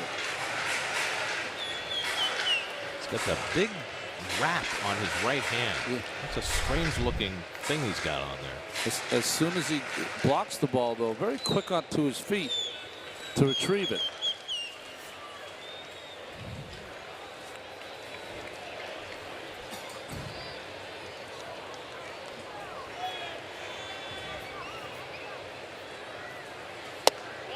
Off the corner with the changeup. And it's 3-1 to Conforto. Pitching careful, right? Very carefully away. And Conforto, when a guy's dinking around like this with you, you go right up the middle. Conforto's got that ability to take that backdoor stuff to the opposite field. Sometimes the base open for a pitcher is second. Cabrera on deck. Conforto takes a strike. The home plate umpire forgot the count. He gave it the strike 3 call. Yes, he did. Oh, he's a little sheepish right now. That's Dan Iasonia. Oh boy, Danny. Oh, Danny boy. Oh, I only meant 2. He owned up to it quickly. So now Granderson will be on the move. Healy will play a step behind him.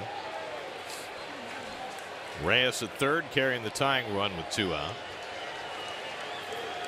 And dashing down the line, trying to get Blackburn to balk. The third baseman Chapman is about 70 feet away from the bag, so Reyes can take whatever liberties he wants.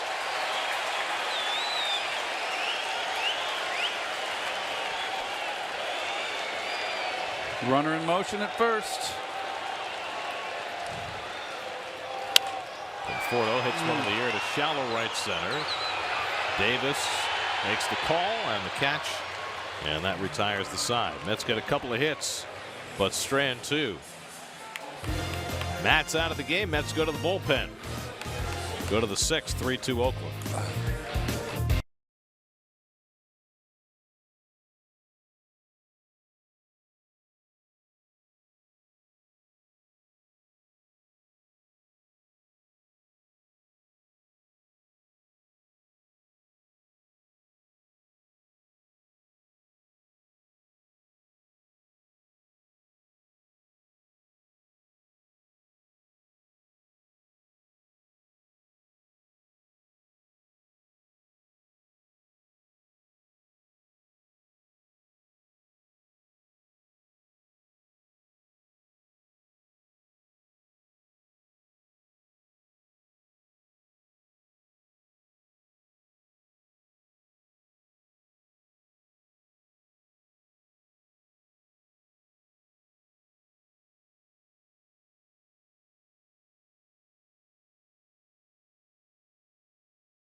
outfielder Manny Trio was denied, and the Oakland roster is one man short. Yeah. Can't see this.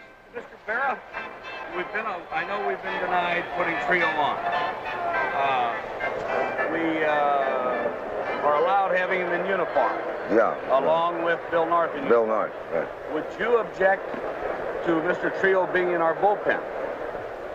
I don't care. As long as the fight starts, he stays there. Okay, he's too fucking That was from the 1973 World Series. Dick Williams, the Oakland manager, Yogi Berra, the Mets manager, and it was about the fact that Charlie Finley, the Oakland owner, fired second baseman Mike Andrews in the middle of the World Series after Andrews had made a couple of errors. I think he made 3 errors in the game.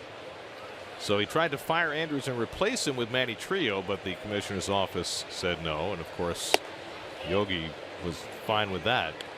Didn't help them win the series, but it was a little gamesmanship. Gene Tennis I wound up playing with in St. Louis in '82, a couple years with Gene. The players were going to refuse to go and play if Andrews was taken off that team. Right. I was at the 3 night games in the middle of the series, games 3, 4, and 5 at Shea, and when Andrews was sent up to pinch hit after Finley tried to fire him, he got a standing ovation from the crowd at Shea. He did. It was fantastic. It was really kind of a heartless thing to do, and kind of made Finley look like a modern day robber baron. Well, remember also that after that World Series, Dick Williams skedaddled. He was sick of working for Finley. That's right. Well, Dick Williams knew Mike Andrews too, because of he had played for him on the Red Sox team in '67. Hansel Robles pitching the 6th inning for New York. Second appearance for Robles since his recall. First one didn't go so well. And he fires a strike to Matt Joyce, 2-2. Robles came in against the Cardinals. First batter he faced was Tommy Pham. Second pitch he threw. Pham hit one in the second deck and left center for a 3-run homer. And so it has gone for Robles at the big league level.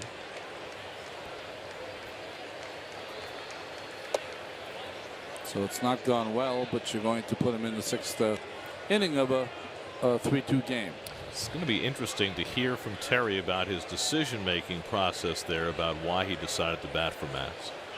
Well, I don't think it'll be less interesting because I know what he's going to say, but it'll be more interesting to know what if there's anything behind that decision. It's a decision he hasn't made with any other pitcher all season long. That's why I found it strange. Joyce pops one up into shallow left. Cespedes comes jogging in. 1 out. Well, Charles O. Finley, the owner of the A's, one of the most controversial figures in the game. He had a lot of ideas for the game. He wanted to go to orange baseballs. Yes, he did. He wanted to have 3-pitch walks.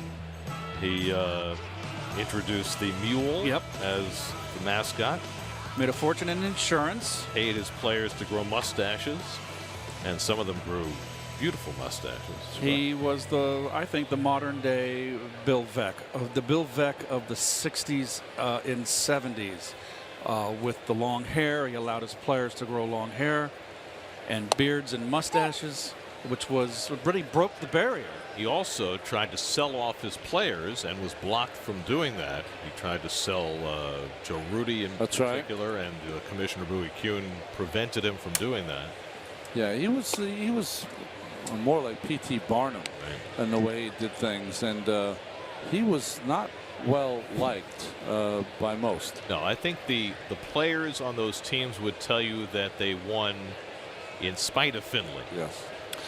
They would tell you that they won in spite of one of their teammates too. They didn't get along with, who happened to be a very great player, was a critical cog in that machine, not offensive part of that machine. Talking about Reggie Jackson, excuse me. Well, of course, Reggie Jackson was hurt for the first of those World Series runs against Cincinnati in '72. Hamstring pull, right? Reggie had that great strike 3 and a fastball upstairs. Reggie had the great rookie season, hit 30 home runs, and had a tough sophomore season. Flipped off Charlie Finley at a home game after he hit a home run, as he touched home plate. He flipped the bird to Charlie O up in his luxury box. Pulled the Puig? Oh, it was not for the fan. It was for Charlie. Oh. And that was big news. Do you remember where Reggie wound up after he left the A's? Baltimore. Everybody forgets that he went to Baltimore before he landed with the Yankees. And Bill North, who came onto the team, who I love, Billy. Reggie was, you know, Mr. October. He got the big hits. But they got in a big fist fight, Reggie and Bill North, in the clubhouse, and evidently Bill North cleaned his clock. Yeah. Fegley off the end of the bat into left center. That's a base hit. Chased down in the gap by Cespedes, and Fegley will hold it first. So a 2-out single for the A's catcher. Let's check in with the studio. Taylor Rooks has a game break brought to you by your Tri-Honda dealers.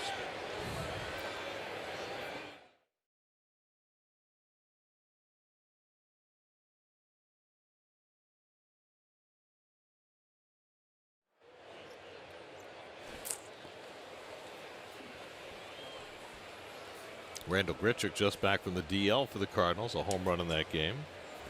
So they leave here after losing 2 straight to the Mets, go to Wrigley and beat their arch rivals, snapping the Cubs' 6-game winning streak. Culture's good today. I guess it was better. Boy, did you see that? Was it the 9th inning, the 9-run 9th or 8th inning? Eighth inning, I think it was. 8th inning, the Cub pitchers, they walked the ballpark. Blackburn up for the 3rd time, has struck out and grounded out in his first 2 big league plate appearances.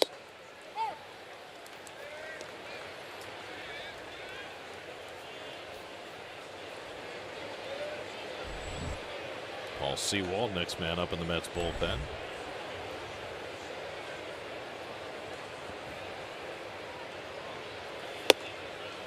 One and 2 to Blackburn. Is he still on the bat yet? Blackburn? Yeah, grounded out. Okay.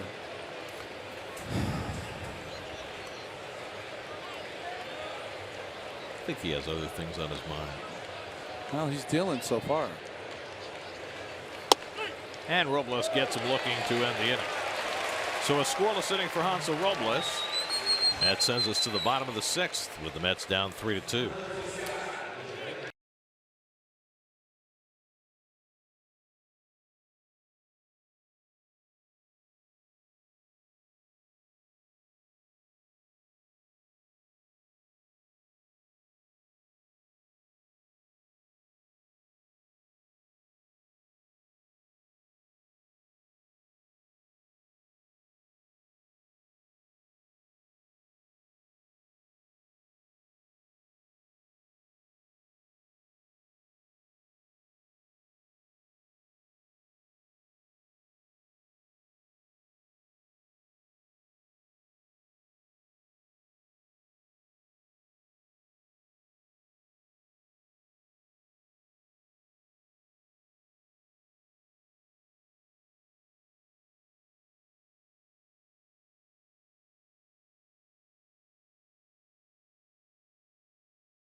T-Mobile. We've talked a lot about all the home runs in the game this year. One of the, I guess, consequences of all the power that's in the game is there have been fewer close games in Major League Baseball this year. 1-run games are at their lowest rate since before 1900.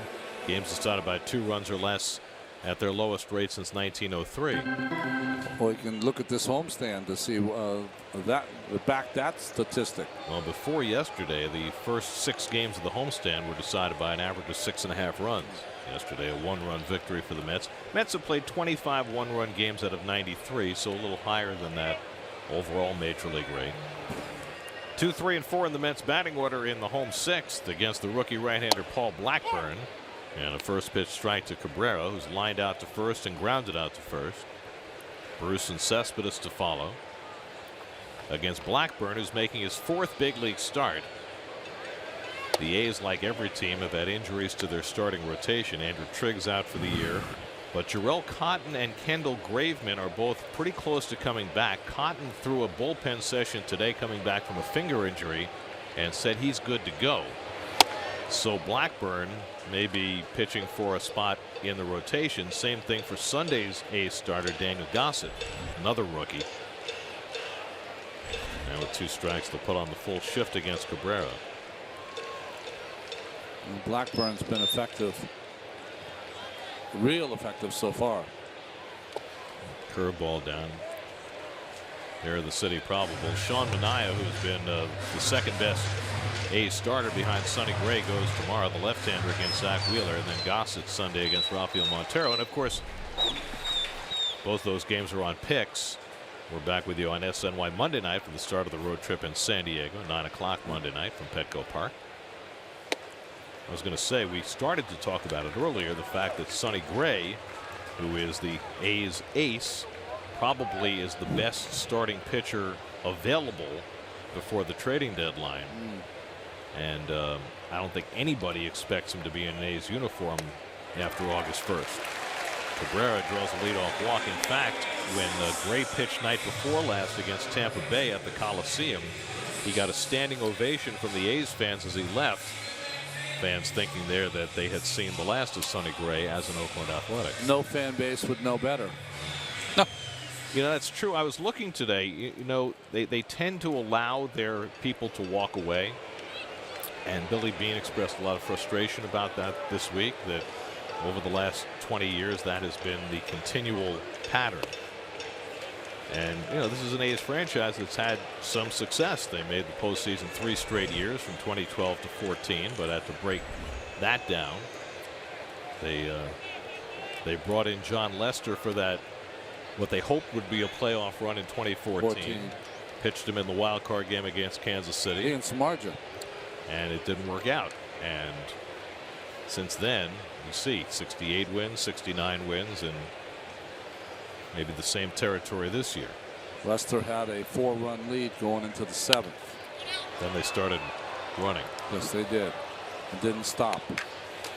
Well, that was one of the incredible games of all time when you think about all that happened. I think it was Salvador Perez who ended up with the game-winning hit. Just out of the reach of Donaldson down the third base line. Brandon Moss will be forgotten in that game. He had 2 home runs and 5 RBI.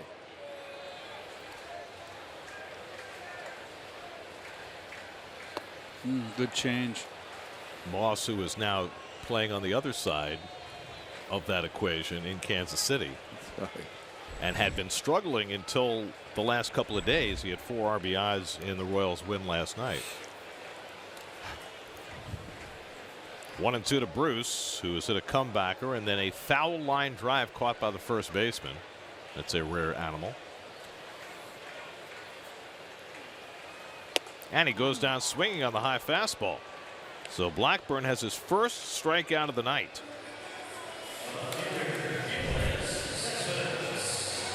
Don't care how you get the outs, Gary. Just get the outs. Coming right on the heels of his first walk, he gets his first strikeout going upstairs. Something he really hasn't done all night. You know, this young man seems to be able to take not only what he has, whatever the game plan is, because it was obvious that Fegley and Blackburn had an idea of throwing a fastball up to Bruce. He hit his spot and produced the first strikeout. Cespedes had an opposite field single his last time up, 1 for 2. Well, it's interesting when you look at Blackburn because he clearly doesn't throw hard. He's a 90-mile-an-hour guy. And yet he was a first-round draft pick by the Cubs coming out of high school. You don't see a lot of that in this era. Pitchers who throw at this speed getting picked in the first round out of high school. Well, his body, I was reading a little bit about him, and he's gained 25 to 30 pounds. So his body type was really slender, and maybe the scouts for the Cubs kind of eyed him as a guy, as he grew, he would throw harder. That never happened. But the command has been there all along, and here he is in the big leagues enjoying early success. 3 starts into his career, 1-0, 1.83 coming in, and so far so good tonight. Lucas Duda on deck.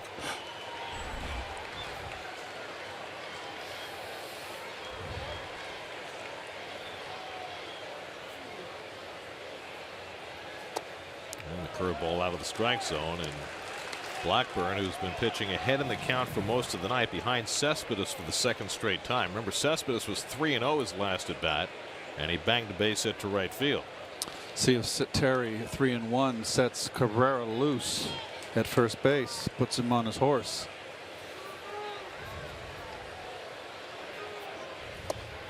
Cespedes chasing the slider on 3-1.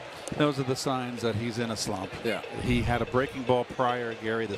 He took, and he flew his shoulder open, and that's slump. That's all there is to it, with a capital S.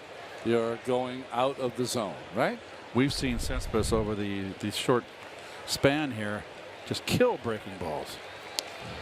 So he'll break out. The pitch to throw if you're Blackburn, even though he swung the slider away, is fastball in for a strike. Right up at the letters, up and in. But he's going to go back with that slider. Of course he is, every time. Cabrera at first, not running, and Cespedes laces one in the left for a base hit. That slider just hung there, and Cespedes has his 2nd straight hit, and the Mets have 2 men on. Yeah, Cespedes is red hot. That young man right there, Mr. Blackburn, is rubbing up a new one. This is on a tee. He's just a little quick towards the end of the bat.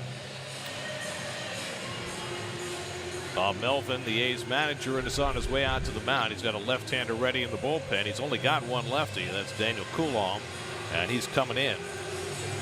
Blackburn out after 5 1/3 with a 1-run lead. Call to the bullpen brought to you by Verizon.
That is just spectacular.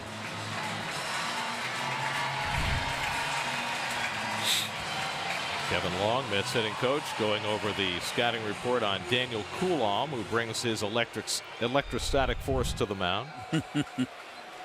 Well, one USC guy against another. Coulomb against Duda. Lefty.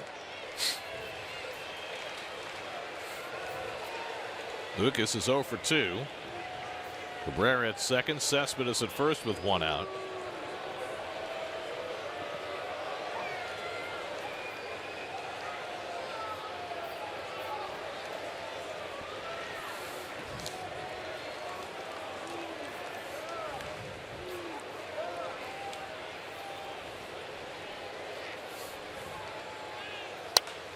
And Lucas fouls away the slider. Here's tonight's Verizon Trivia question. Who are the 5 Cy Young Award winners in athletics franchise history? Remember, the Cy Young didn't begin until 1956, so Lefty Grove was not eligible. How many? 5. Got 3 so far. I got 4. Quicker. And a call strike. Got 4. I've got 3. Oh, okay, I got 4. The 5th one's eluding.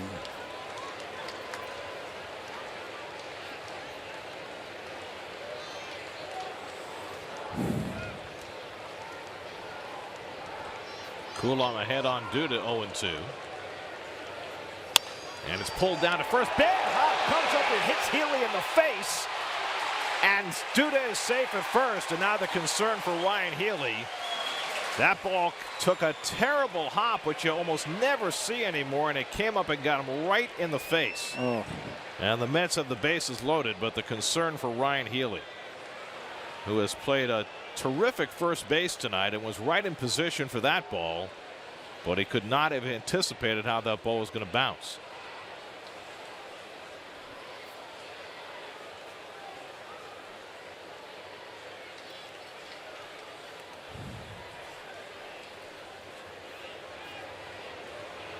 I don't know if it came off the lip. Oh, you gotta do No. Just off a spike mark. Oh, got him on the ear almost. The temple. Yep. Wow, that's scary. That's a sensitive spot. I mean, guys, you never see this anymore. This just never happens. So the bad hop came from where the base runners are taking their lead, Gare. And that's something that I always did. Smooth that over. Let's get in there and do, we used to call it, get in there and do your gardening and rake with your cleats. Look for divots. Great effort by Rosales to try and get the out. Almost got the out. After it caromed off Healy. But Healy's going to have to come out of this game. Wow. That was scary. It's nice to see him up on his feet and walking, but he clearly is in some discomfort, and it's already swelling up. Yes.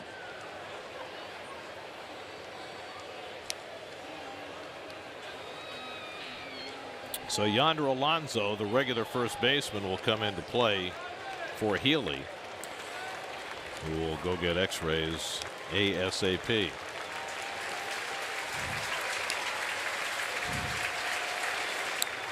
Nice hand by the crowd.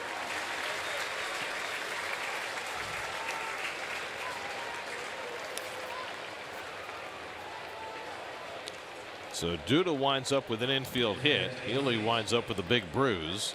Alonso winds up in the game at first base, and Bob Melvin will make another pitching change. He'll bring in the right-hander to face T.J. Rivera, the former Nat Blake Trinan coming in. We'll be right back.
the Nationals comes into a mess for the A's. Well, all those numbers are bad, but he's pitched awfully well against the Mets when he was in a Nats uniform, and he gives the A's the best chance for a double play.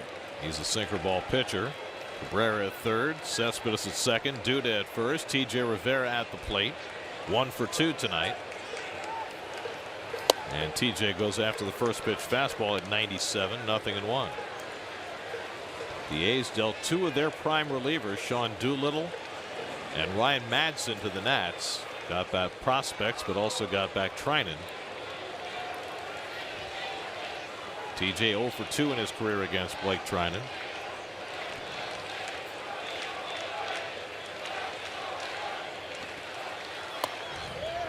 Trinan was the first choice for Dusty Baker this year as his closer.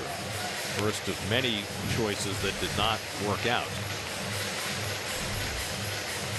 And there's speculation that the Nats are still in the market for more bullpen help, even after bringing in 2 former closers with Madsen and Doolittle.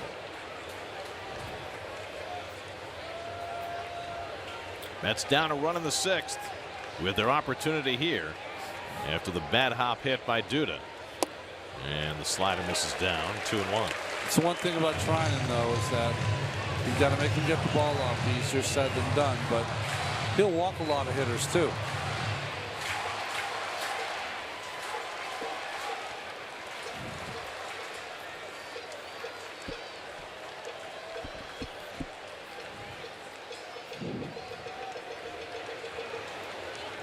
Two-1 to TJ.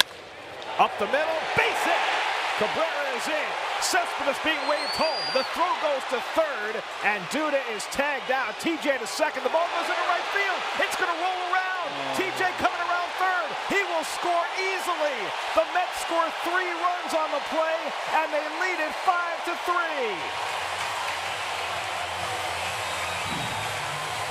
T.J. Rivera winds up with the Mets' second Little League home run of the homestand.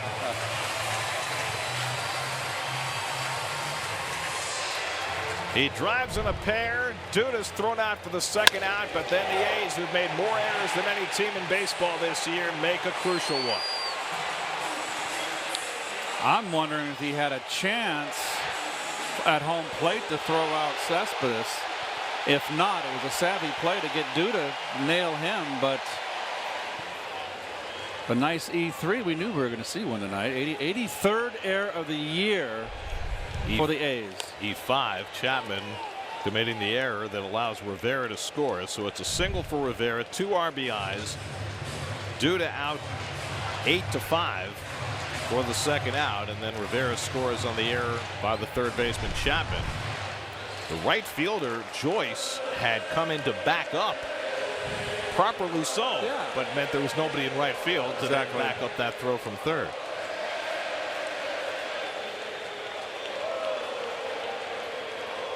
Strange looking play.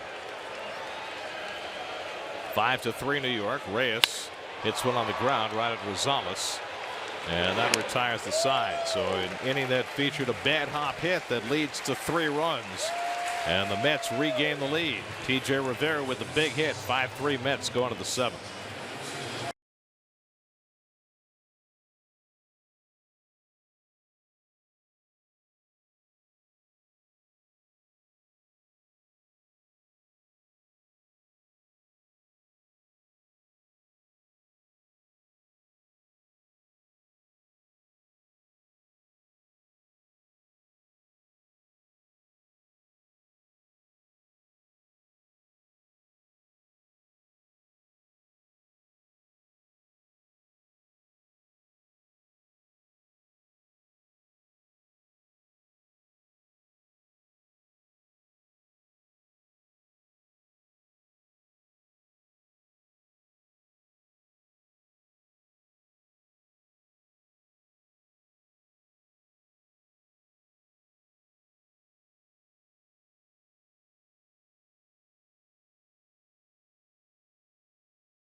play. Look at Cespedes rounding third. Let's see if he's got a chance to throw him out. I think he does.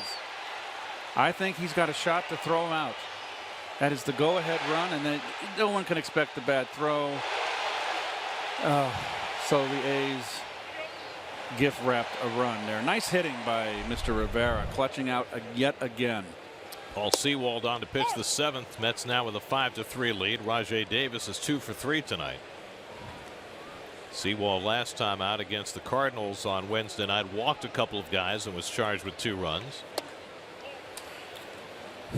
You see, I'm sorry, Gary. My mistake on that play again. I agree with Duda going to third base. You want to draw the cutoff throw, but in this case, the center field, he drew the throw because that's the go-ahead run right there in Cespedes. So you want to sacrifice yourself there to give you that would have been a 4-3 lead. Also, if they throw to the plate and don't get Cespedes, now Duda would be a third with 1 out. Grounded right to the bag, but foul. It just took a right turn. And Davis will come back to the plate. Now, why was Simeon at shortstop, second base? Why wasn't he at the cutoff position between the center fielder and Lucas Duda running the third baseman? He ended up just hanging out at second base and ended up having 2 guys at second. He and Rosales were both there, although the throw from Chapman was terrible anyway. I don't think anybody expected to throw to third. That's what I think. Oh, you know, but isn't that your? I think the shortstop is the one that's going to be out there. But isn't that what you do though? Your position as shortstop is to be there just in case he decides to go to third, to give them. The shortstop's got to be the lineup. Yes. First baseman lines up home. Shortstop lines up third. Second baseman covers second. Ronnie, you get an A today. Fundies.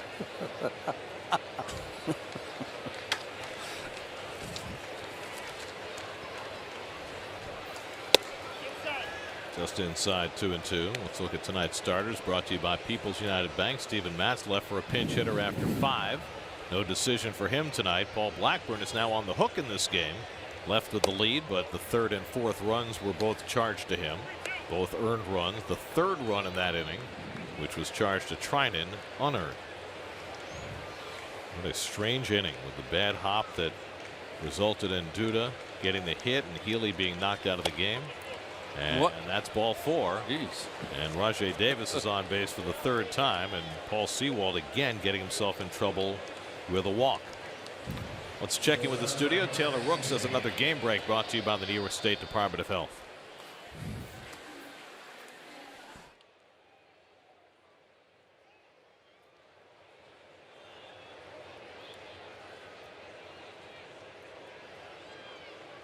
Well, thanks, Taylor. Big struggles for the Brewers right now. They are in danger of their 6th consecutive loss. And you're losing to the Phillies.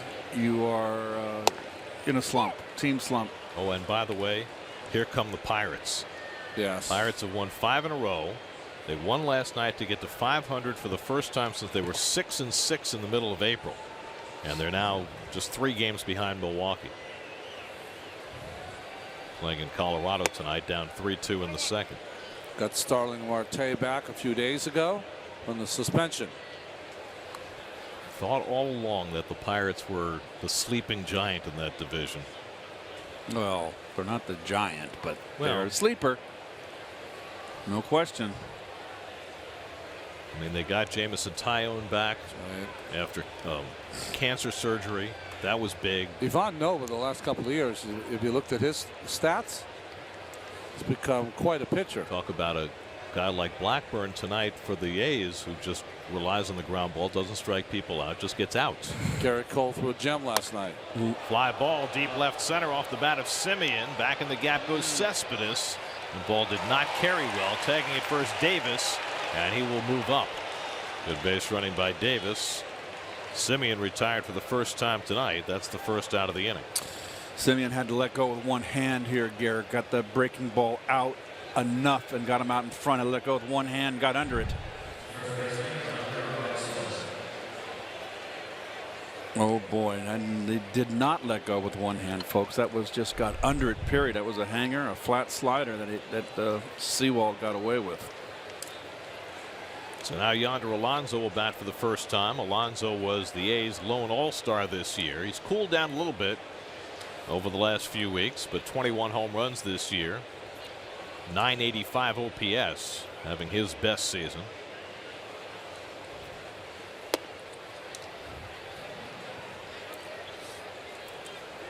Alonso, one of those guys who has adapted his swing to the new idea of hit everything in the air, get back spin, hit the ball to the ballpark, and it's worked for him.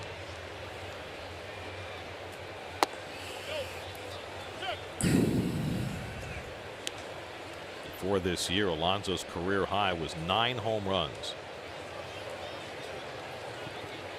Started out his career with the Reds, then went to San Diego. Second year in Oakland, 7 home runs last year, 21 already this year.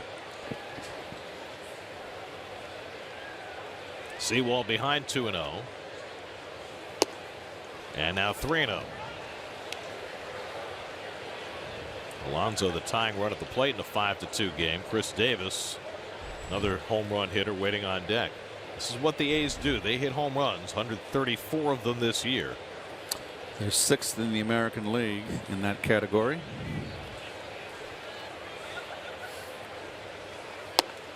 And a 3-0 slider for a strike. Whoa. On the back door. Knocking.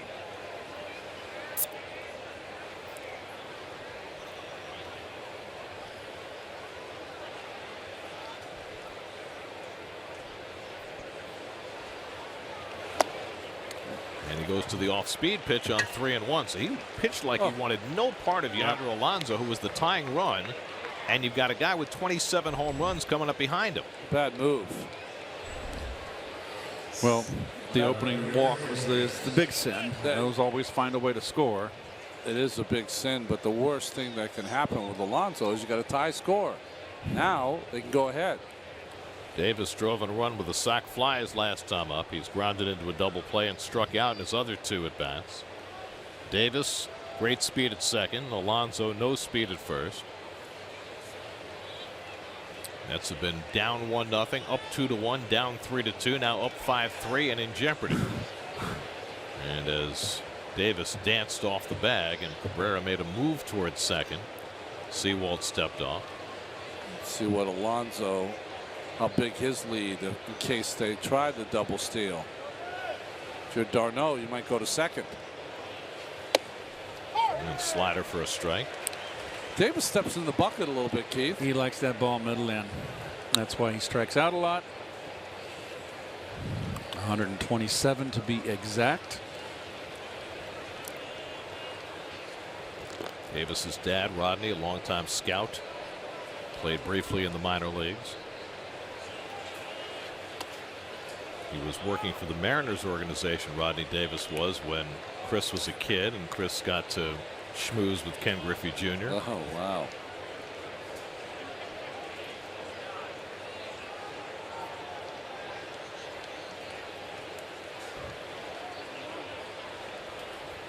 So we've got an unusual stance for today's game. Straight up and down.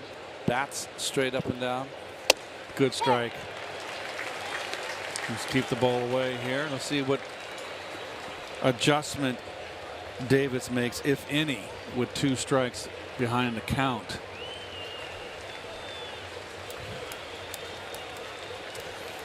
Davis and Alonso the base runners with 1 out. Sewald ahead 1-2 on Chris Davis. Fly ball right field toward the corner. Bruce onto the warning track. Just enough room to make the catch in fair territory. Davis tags and goes to third. Chris Davis trying to tuck one into that right field corner, came pretty close. He needed to be at the second out. He needed to be in Fenway. Was it in fair territory? No, Yes. It's foul. No, umpire said fair. Really? That'd have been a home run in Boston. I'm with him. 295.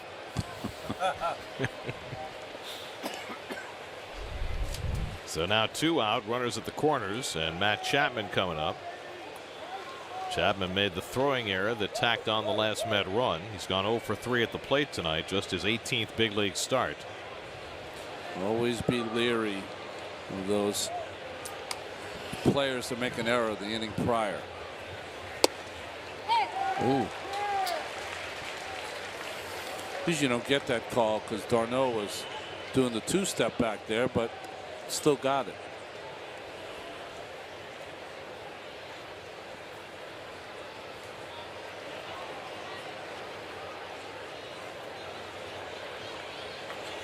Right down with a big cut, and it's 0-2. Right down the pipe.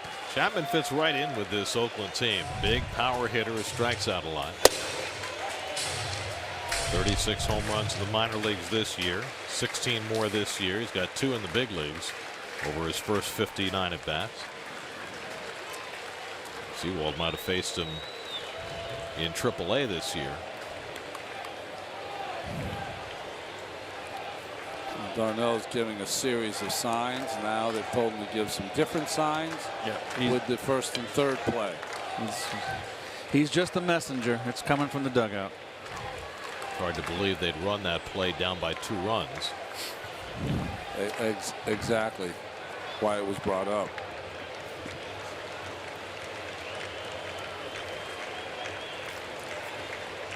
Oh, 0-2 to Chapman off the corner. After the fastball he blew by him, nice to see him try to dart one on the outside corner. Slider's going to speed up that bat. You got Joyce, the left-hand hitter, on deck. That's why Blevins is ready to go if Chapman prolongs the inning. Tying runs on base with 2 out.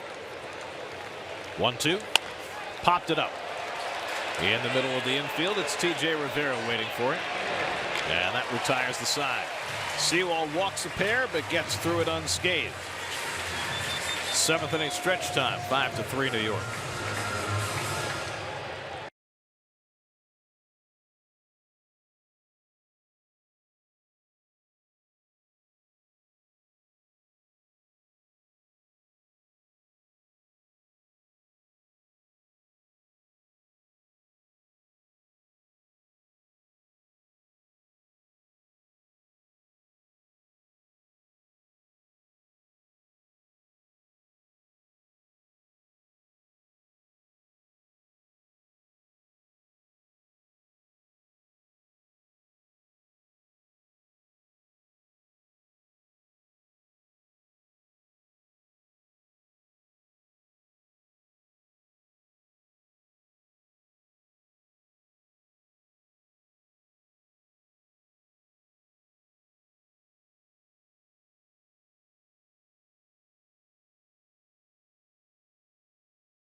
By your Mercedes-Benz Tri-State dealers. Mercedes-Benz, the best or nothing.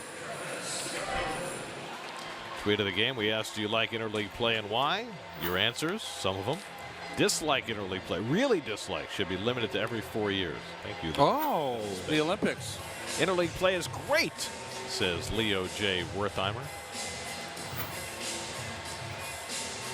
Yes, to see the American League pitchers attempt to bat. Really? Oh, the masochist tweeter. Don't like it. Reduce the magic of the World Series. And so there you go. Former Red Sox prospect Frankie Montas will pitch for the A's in the 7th. Well, it's the second stint with the Oakland A's. Montas throws hard. He doesn't always know where it's going. Traded from the Dodgers to the Oakland A's, and the Rich Hill trade, Also got Josh Reddick, the Los Angeles Dodgers. Montas is considered a big talent who's been moved around quite a bit. He's only 24. He's been through the Red Sox organization, the White Sox, the Dodgers, and as you mentioned, the A's got him last year in that deal for Rich Hill and Josh Reddick. And the slider misses to Darno, 2-1. It always makes you wonder when you got a guy with an arm like this, why has he been dealt so many times? It's the walks, Keith. Yes. Always the walks. Darno pops it up and Alonso comes in. He caught it in fair territory, 1 out. Let's answer our Verizon trivia question. 5 A's Cy Young Award winners. I got Welch. I got Hunter. I got Hunter. Eckersley. I didn't have Lou. Zito's the only one I didn't have. I thought Dave Stewart won a Cy. No, he did not. No, he did not. Bobby Welch did with the 27 wins. I was missing Eckersley. I don't know how I missed that. Yeah. I only got the start. I did not have the Zito. Now Matt Reynolds will pinch hit. Remember, the Mets used Curtis Granderson to pinch hit in the 5th inning. Their only left-handed bat off the bench. It was kind of strange at the time because Steven Matz was coming up and had only thrown 82 pitches, 83 pitches through 5 innings. And Terry tried to put the hammer down right there, down 3-2 at the time. So now using Reynolds against the right-hander. And Montas falls behind him 2-0.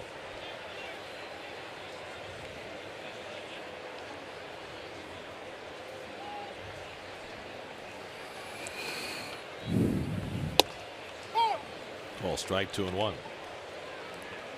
So where were you 13 years ago today? 13 years. What year was that? Give me a year. 2004. July 21st, 2004. Gosh, how are we supposed to know, Gare? I know where I was. I was at Shea Stadium watching David Wright make his major league debut. Oh, you were? 21 years old. Went 0 for 4 against the Expos. That's how long ago it was. You know, it was against the Expos, the state of baseball history presented by Empire City Casino. I was in Phuket, Thailand. I just got married. Really? Yes. Now, and did the news about David Wright travel all the way to Phuket? I was riveted. riveted by it. Are you, because you got married in Thailand? No, I didn't get married in Thailand. That was the honeymoon. That's where, yeah. Oh, okay. Got married earlier. Okay. On the honeymoon. I was going to say. Yeah, that's ball 4. So Reynolds is on with a 1-out walk. Those divorce laws in Thailand are tough on the male. What? Trust me. God, how do you know that? Rocket League is coming to New York, and you can get in the esports game right here on SNY with the Universal Open, where you and a teammate have a chance to play live in the SNY studios and advance to the $100,000 grand final in LA. Sign up for the Universal Open today on Faceit.com. Qualifiers start July 25th. Here's Michael Conforto, who opened the Mets scoring tonight with a 2-run bomb just in front of the Shea Bridge in the 3rd inning. And he grounds this one foul. So, can you name the other 3 members of the Mets infield the day David Wright in 04? In 04. Now, he took Wigginton's place, right? But did Wigginton move around, maybe went to first base? That's a good one. Second base. Ty Wigginton was the first baseman. Okay. Okay. He was still on page 6 and at lanes every night. What was going on then in 2004? That gets away from Fegley, and down to second base goes Reynolds. That was my sabbatical from baseball, Ron. I didn't watch. No, I was off my sabbatical. That's right. I didn't watch the game from 91 through 97. Yeah, but you were doing games in 04. Yeah, I was doing games. You might have. I might have been at the park. You might have done that. Yeah. Were you taking a sabbatical during the game? I just didn't watch the game for 6 years. That's a pass ball charge to Fegley. Yeah. Kaz Matsui? Kaz Matsui was the shortstop that day, which means the second base was Jose Reyes. That's right. Wow, that's pretty good. Very well done. Pass ball, you said, right? Pass ball, yeah. Yeah, I mean, Reyes came up in 03, but they had a chance to sign Kaz Matsui, who was this huge star in Japan, and so they accommodated him, put him at shortstop, moved Reyes to second, and it was a disaster. Yes, it was.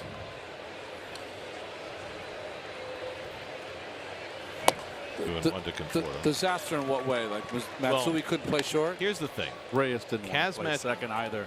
Reyes was uncomfortable playing second, but he was a kid, and he did what he was told. He understood. But Matsui, and I don't know if this is a Japanese thing or just a Kaz Matsui thing, he would not backhand the ball. So any ball hit to his right, he tried to run around. Oh. And he didn't have a great arm, so it was hard for him to make the throws. And the Mets didn't have a great first baseman then in terms of saving him errors on balls in the dirt. So he lost his confidence almost immediately defensively. And he didn't hit enough to make up for it.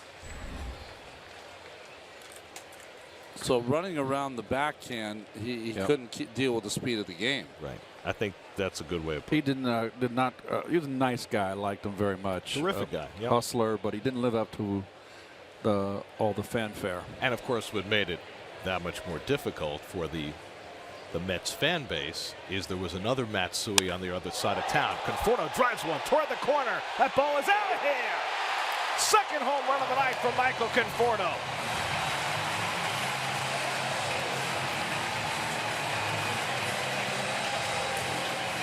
Conforto with a pair of 2-run homers, and the Mets lead it 7-3. I think that was a breaking ball. It was down and in, and a good pitch, and that's a sign of a good hitter. This is Ronnie, you tip your hat on this one, even though it's down and in. It's a good sharp breaking ball down and in, and watch Conforto how quick he is to get the barrel on it. Boom, went out and got it. Well, he dropped that back knee. That is a beautiful swing. So a towering shot to right center for the first one, a bullet into the seats and right for the second. His third multiple home run game this year. That reminds me of the ball he hit off Greinke in the postseason. Off the foul pole. Yes, very good. Very good, RJ. It was a bullet.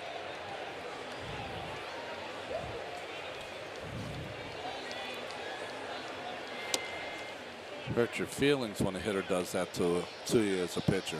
You don't call home for 2 days. Conforto had not had a multiple home run game in the regular season before this year. Of course, he had one in the World Series against Kansas City.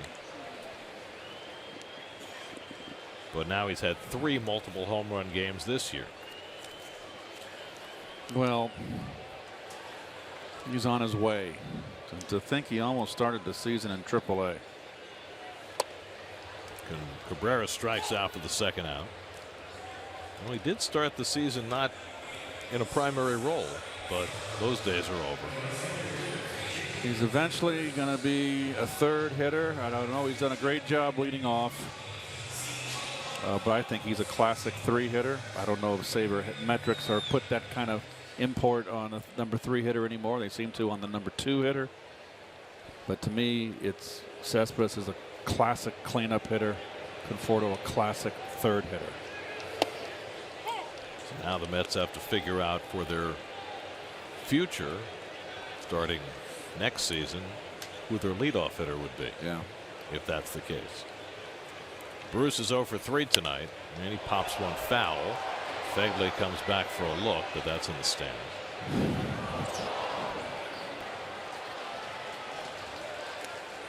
You know, occasionally when players come up, Gary, Keith, you know this, their talent is it's palpable. And yes, did he lose his way, Conforto? Like a lot of young players, he did. Well, I just think that there is a sophomore. There's a sophomore jinx, which is nothing physical. It's mostly mental. You come up as a rookie, and I've said it a million times, with no expectations. You come up from AAA, and everything falls into place. And then next year, things are expected of you, and you start from scratch. It's not easy. And maybe made more difficult by the fact that he got off to such a great start last year. And well, that's what made it more surprising. Yeah. But maybe. To me. But I'm wondering if psychologically, as a young player, you come up, you have success, you go to the World Series, you come up the next year, you have an unbelievable month of April, you become the team's number 3 hitter, that maybe it's too much success too quickly, and it feels easy as Bruce strikes out to end the inning. In any event, he has found his way back, and he is having himself a marvelous 2017. 18th home run of the year, his second of the night. Pair of 2-run shots for Conforto, and the Mets now with a 4-run lead as we go to the 8th.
At mynycb.com.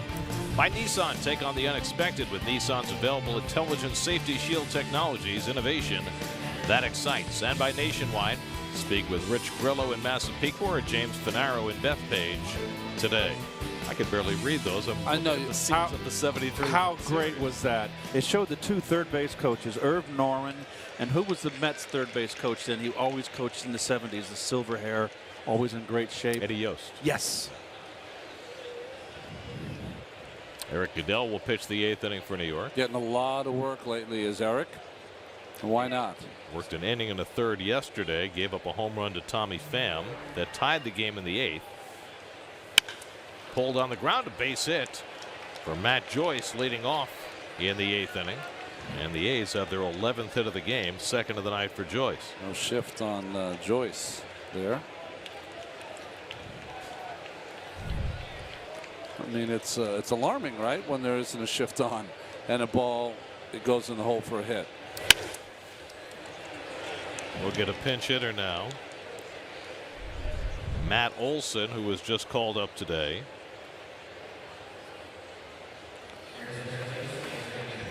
It's a big man. Another guy who hit a lot of home runs in the minor leagues.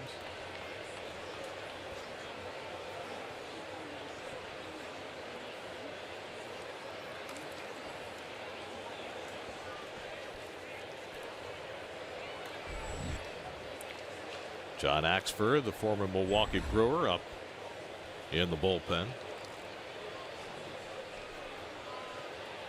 Olson had a year in Stockton 3 seasons ago where he hit 37 home runs and knocked in 97 RBI. He's a mountain of a man. Looks like Joey Gallo from Texas. Big legs. Atlanta area kid who was drafted by the A's in the first round in 2012. And the Mets will put on the shift against him now with T.J. Rivera moving over into the middle of the triangle.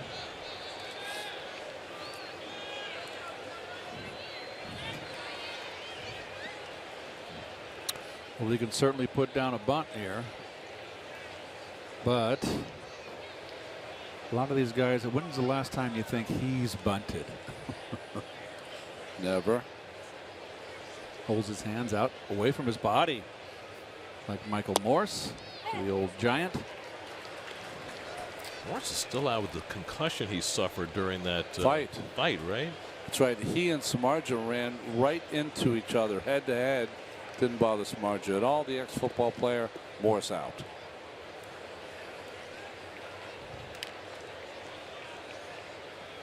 By the way, how bad are things for the Giants? Last night, Madison Bumgarner started. Giants lost. Bumgarner's now started 6 games this year. The Giants have lost every one of them. Yeah. Both before and after the injury. They don't sell out anymore. Of course. This is punt year. But it was a great moment yesterday for the Giants. And of course, it came from the broadcast booth. Did you see this? Was it? I heard. Was it Kipe? It was a fan in the stands wearing a Dwayne Kuiper jersey. Foul ball came right to him. He dropped it. So Kuiper, at some point later in the game, goes into the stands and gives the guy a ball. And now, is that great? That is fantastic. Did you see one of us ever doing that?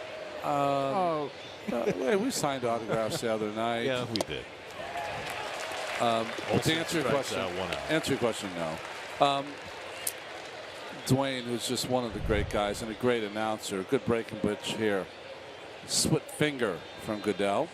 His brother Glenn is the play-by-play man for the Oakland A's. Sitting right next door. Right next to us. Terry Blevins up in the Mets bullpen. And you can tell they're brothers, siblings. They both have the great pipes. They do. But Dwayne was the better player. Wow. Well, you know what Rusty said about Dwayne Kuiper when he was playing second base at Cleveland. And Rusty was with Detroit. Kuiper would get a routine ground ball and would hold on to it, make Rusty run hard down the line, make a boom boom play. The old Manny Trio play. So from Kuiper, I tell Kuiper, Rusty tells the story. Kuiper just laughs.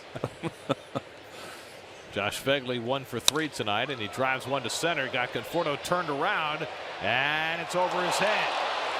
On his way to third is Joyce. He'll be held up there. It's a double for Josh Phegley, and the A's have runners at second and third. Conforto, his first step was the wrong way, and it cost him. Well, the toughest ball for an outfielder is the ball hit directly at them, a line drive. It's tough to read off the bat. And he got a late break on this. You're right, Gary.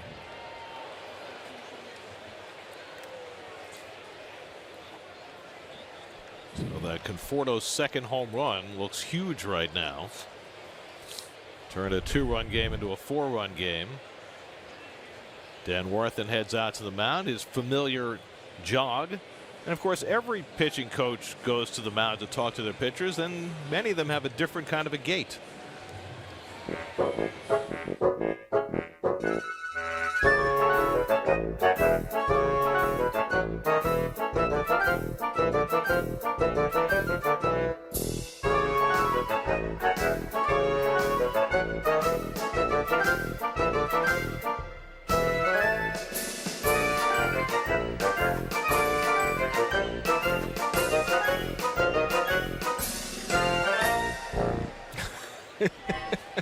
That was hilarious. I give our guys in the truck credit for that. They've been watching all year, compiling that.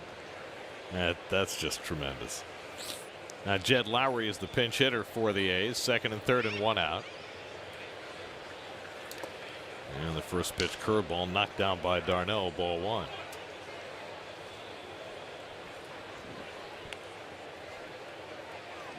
Lowry, the regular second baseman most days for the A's, getting the night off tonight. He's a switch hitter, but a better left-hand hitter. You know, we were talking in yesterday's game or the day before about how many breaking pitches pitchers are using throughout baseball. Well, Eric Goodell is from that school. There's a splitter. A ball and a strike to Lowry. Well, from what I've seen this year and of late is, and it's fairly obvious, it's behind the count breaking ball, ahead in the count, in, fastball's in. Some say it's pitching backwards. Some say he didn't give in. Back in the old National League days when I came in, if a pitcher was a breaking ball pitcher and was a behind the count breaking ball pitcher, like 3-1, 2-0, we as hitters felt that he was giving in. The reverse is today. I'm not giving in, the pitcher says, by throwing him a fastball. So I come from a different school. 1-2 coming to Lowry. Fastball high. That was just a show pitch by Goodell. Something up in the zone. Change the eye level. If it works, who knows if it works, but people try it. And to go back to that split finger, that's his best pitch.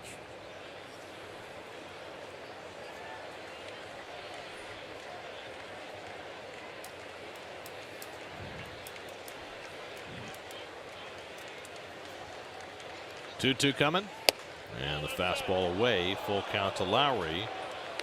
If Lowry gets on base, Rajai Davis would be the tying run. He's on deck. Jed Lowry began his career in Boston, went to Houston, then to Oakland, then back to Houston, then back to Oakland. Shuttling him around like a volleyball. 3-2 from Goodell, and it's pulled foul.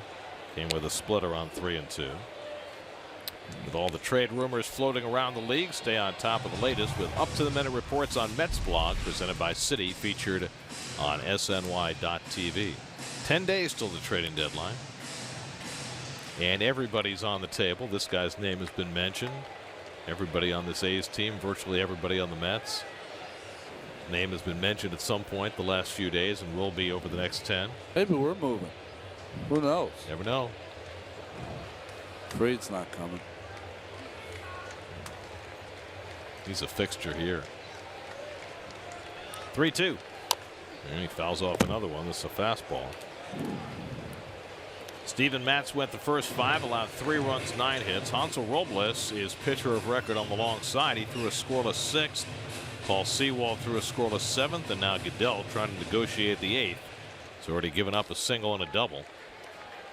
And a long turn at bat for the pinch hitter Jed Lowry. Lowry's got the pop. It's a good hitter. 10 home runs this year. 8th pitch of the at bat coming from Goodell. Lined into center field, a base hit. Joyce scores. Fegley will be held at third as Conforto hits the cutoff man. Lowry with an RBI single to make it 7-4, and the A's will get the tying run to the plate here in the 8th.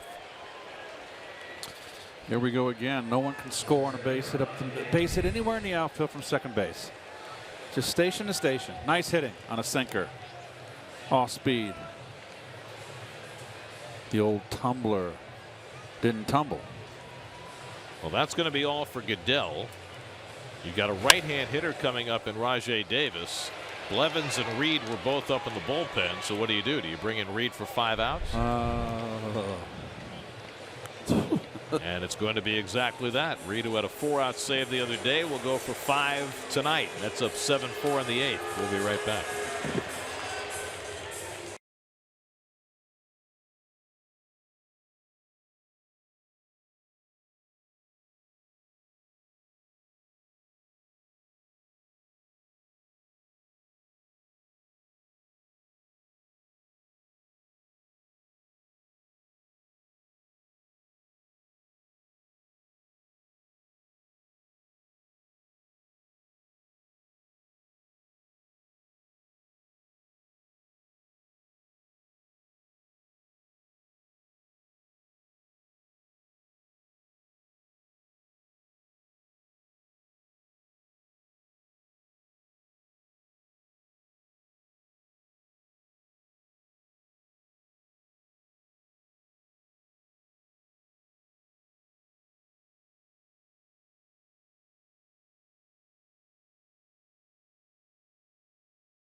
Addison Reed has to get a 5-out save, comes in to face Rajai Davis, and the first pitch is fouled off. Davis is ready to go. Well, in this situation, there's Reed's numbers right there. You see inherited runners. That would not be considered a good percentage, but it's very rare that relievers and closers come in the middle of a mess. He got a 4-out save night before last against the Cardinals. Davis lifts one to right over toward the sidewall Bruce, but that'll be out of play. And quickly it's 0-2. Addison has 2 saves this year of 5 outs or more. He had a 6-out save against the Pirates in June, and then a week later a 5-out save against the Braves, and now being asked for 5 outs tonight. Fegley at third, Lowry at first, Davis the tying run at the plate. 0-2 the count. And bounces one in there, and d'Arnaud saves a run. That is not only saves a run there, that's not an easy play right here, and a hard slider. Also prevents the back runner, Gary, getting in scoring position. That is a heck of a block.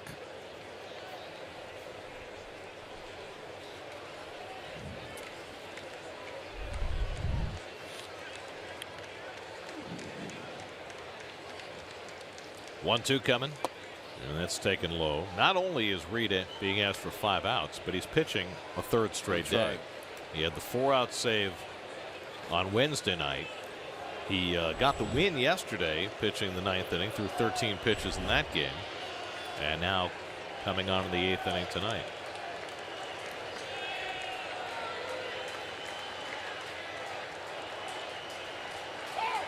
Long hold, and Davis asked for time. Does a good job of that. Reed will upset the timing of the hitter by holding the ball a long time, and then probably this time he's going to be more of a quicker pitch. Still going to stop at the belt, but check swing foul. The ball that ran in on him.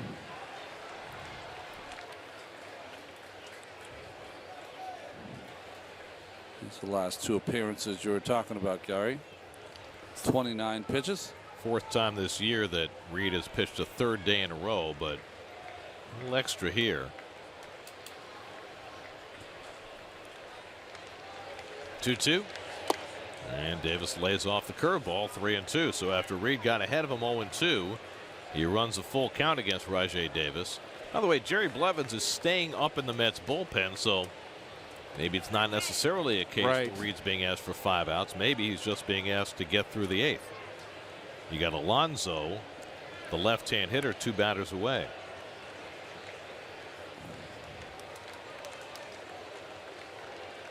Three-two. Outside, ball 4, and the bases are loaded. That's a strike. Missed it. Home plate umpire missed it.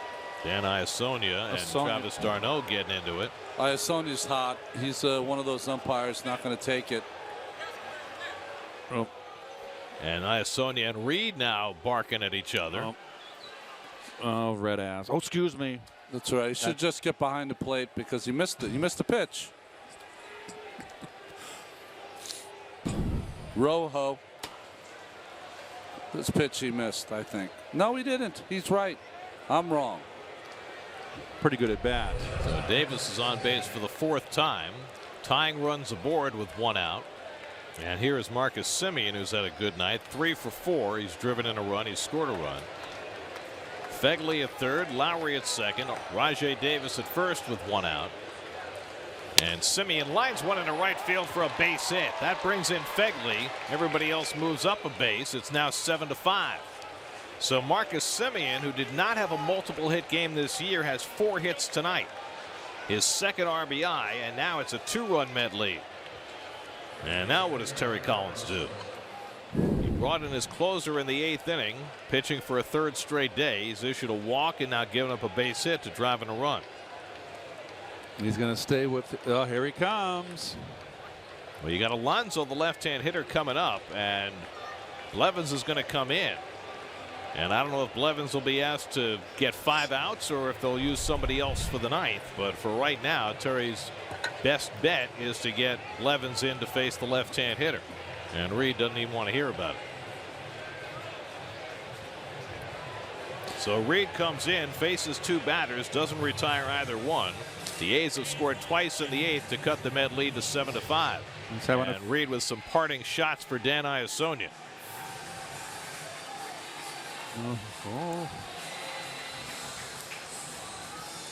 Blevins in. 7-5 Mets. We'll be right back.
Jerry Blevins in to face Yonder Alonso with the bases loaded. First pitch curveball in for a strike. Blevins, who pitched 7 years for the Oakland Athletics, brought into a tight spot against his old team. See his numbers. And inherited runner stranded was off the charts early. It's come back to earth though. Alonso came in the game when Ryan Healy was hit in the temple by a bad hop. He walked in his only plate appearance. And the curveball popped up. Due to into foul ground. Should have room. And a big second out. So Blevins comes in and gets an enormous out. But now Chris Davis will come up against Blevins, and it doesn't look as though there's another move for Terry Collins to make. He's got Fernando Salas up in the bullpen, the last right-hander he has available out there. Well, Chris Davis is, for the year, Gary, has 27 home runs. But against left-handers, incredibly hitting only 186 with 2 home runs and 59 at-bats. He's 0 for 3 tonight with a sacrifice fly. He's only had 1 career at-bat against Blevins, 0 for 1. Bases loaded, 2 down, 7-5 Mets in the 8th. And Davis fouls off the first pitch fastball. Big rip. Big rip. This is only the second time that Blevins has ever faced Oakland. Started out his career with the A's in 2007, pitched with them until 2013. 281 games in the green and gold. Lowry, Davis, and Simeon the base runners with 2 out. And Chris Davis takes the fastball out of the strike zone. 1-1. So the Mets have the 1 right-hander left, Salas, and the 2 lefties, Edgin and Smoker. Terry Collins, remember, pinch hit for Steven Matz in the bottom of the 5th, with the Mets down by a run. And so he's had to run through a good portion of his bullpen. Robles, Sewald, Goodell, Reed, and now Blevins. 1-1 to Chris Davis, and the curveball off the end of the bat foul. 1-2. Well, he was way out in front there, had no clue on the breaking ball. Throw him another one. That wasn't even a good one. Throw it in the dirt.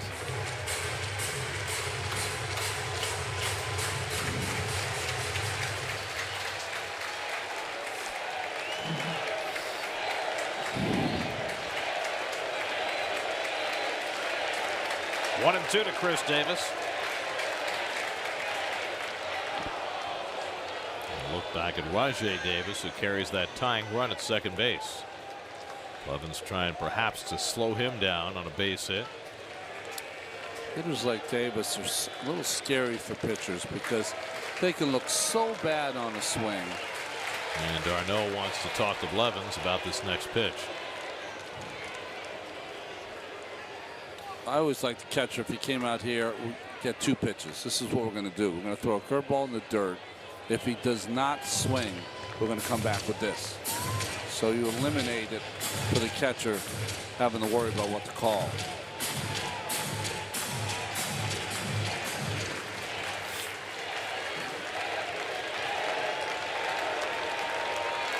One-two coming.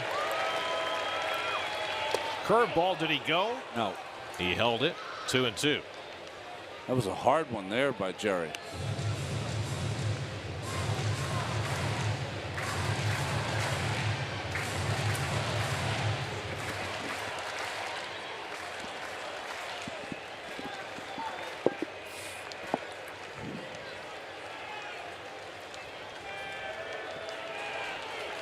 Chris Davis, the 8th man up in the inning. Bases loaded, 2 out. Struck him out.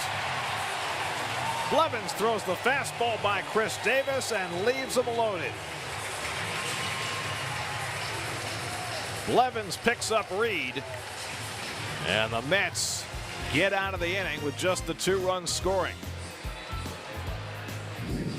Big time pitching by Blevins as he gets Alonso and Davis. 7-5 Mets in the 8th.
SNY Mets game wherever you are on any device all season long with live streaming presented by Verizon. Just download the NBC Sports app or visit SNY.TV, your home for live streaming coverage of every SNY Mets game. Jed Lowry stays in the game at second base. John Axford is the new pitcher for the A's. He'll bat 7th. Well, Axford has been around baseball. He had his best years in 2011, 12, and 13 with the Milwaukee Brewers. Yoenis Cespedes leads off in the home 8th inning and takes a strike. Axford, since leaving Milwaukee, has been with 5 different teams. Second year with the A's and struggling this season. Jerry Blevins with some king-sized outs in that top of the 8th to leave 3 base runners stranded. And the breaking ball outside to Cespedes. So Washington's playing at Arizona tonight. First inning, Max Scherzer on the mound. Back to back to back home runs from the first 3 hitters, David Peralta A.J. Pollock, Jake Lamb. Cespedes bangs one the other way for his 3rd hit of the night. Second time he's gone to right field. Absolutely. Positive signs. So Max against his former team. Little cut fastball. Another slider. They'll never learn.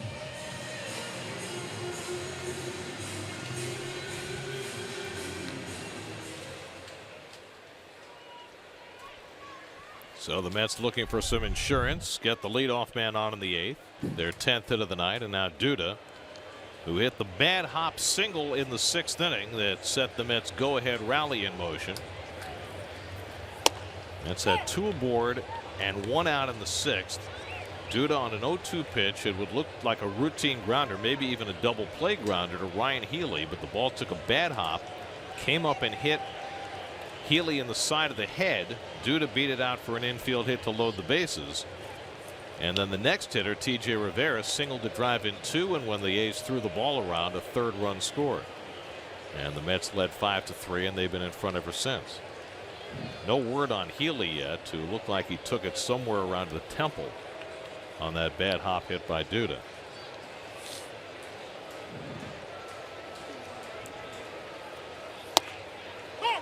And Axford gets a strike with the fastball.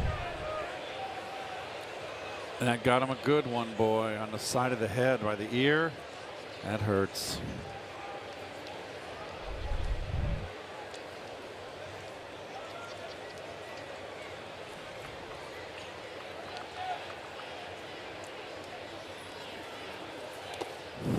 Knocked down by Fegley, 1-2.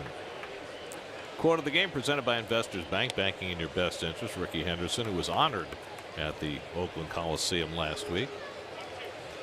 There's no way that's the quote. No way. It's if Ricky's uniform doesn't get dirty. Ricky hasn't done anything in the game. Come on now. The 3rd person guy all the way.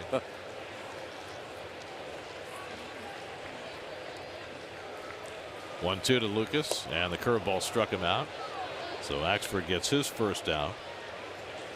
1 down in the home 8th. Fastball's away, breaking ball's down and in. Axford's got a real good curveball. Those years I talked about, they probably don't make the postseason in Milwaukee in 2011, because he had 24 saves down the stretch when they switched closers.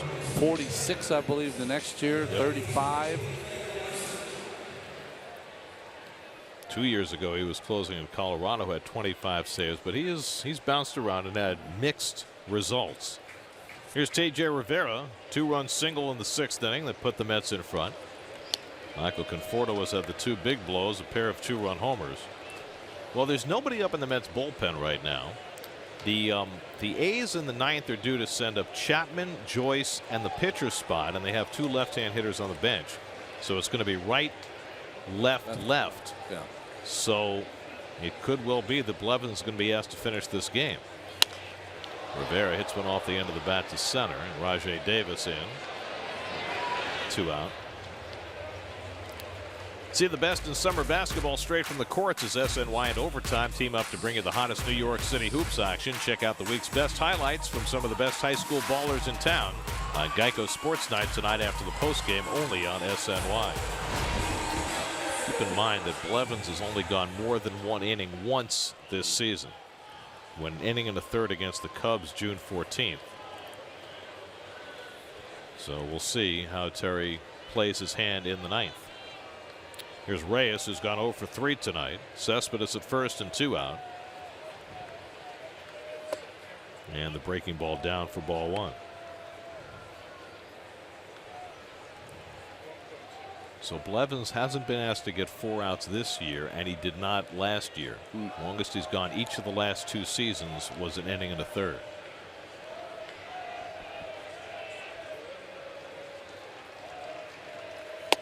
Fastball strike from Axford, 1-1. I mean, every game seems to be managed almost like the 7th inning of the World Series because of, I mean, the 7th game of the World Series, because you need every game. You have to, got to have it.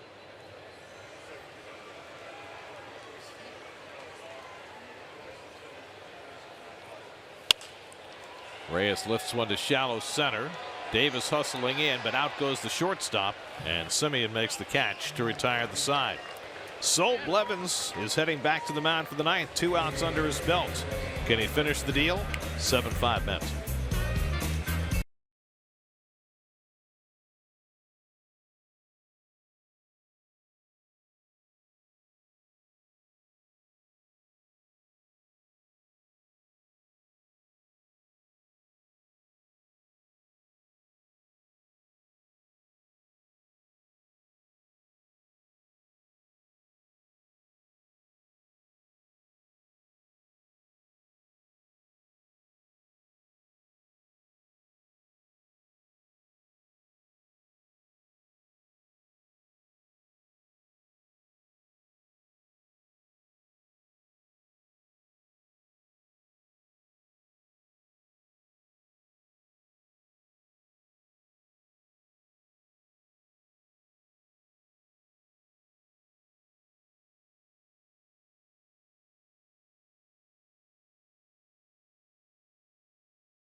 Yeah, Jacob deGrom, 7 wins in his last 7 starts with those spectacular numbers. Jerry Blevins pitching the 9th inning. Matt Chapman takes a curveball outside. Chapman's gone 0 for 4, 2 strikeouts, a comebacker, and a pop-up. You got the left-hand hitting Matt Joyce on deck, and then the pitcher's spot due with 2 lefties available off the bench for Oakland. On the corner, 1-1. The last time Jerry Blevins was asked to get 5 outs in a game, it was against the Mets as a Washington National in 2014, 3 years ago. And it looks like he's being asked that tonight. Curveball misses, 2-1 to Chapman. It's funny, Jerry's got a couple different curveballs today. He's got that big slow one and that harder one. Wonder if he's made adjustment.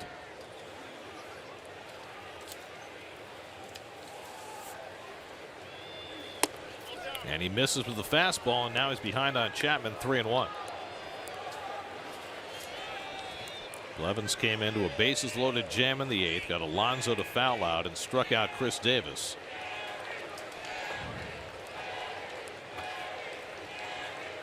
And Chapman takes a strike. He thought it was ball 4, and Dan Iasonia calls him back. He hasn't called that low one all night. Once before, he's called a borderline low strike. Oh, he did. That's right. A changeup or something, right? Forget who it was. But it was a Matt's changeup called for a strike. Well, Iasonia had words with Addison Reed in the last inning. Now it's Chapman who's disappointed. 3-2 coming from Blevins, and he popped it up. Oh. Duda retreating, called off by Cabrera. They come together, and Duda makes the catch. You're never going to win that fight. Esdrubal with Duda. He'll knock you, stand like a pillar. Well, Cabrera had the better angle. Yes, he did. And was calling. And Duda was not. But Duda had the bigger glove. He's the taller man and the bigger impediment. Boy, it just got Look in. at the expression on Cabrera's face. Just got in there. Well, Duda's not calling for it, that's for sure. Cabrera very happy that he didn't get waffled. and due to Placid. So Blevins has gotten 3 outs, 2 more to get. He'll face the left-hand batting Matt Joyce, who's 2 for 4 tonight. Bruce Maxwell out on deck to pinch hit. And a first pitch curveball for a strike to Joyce.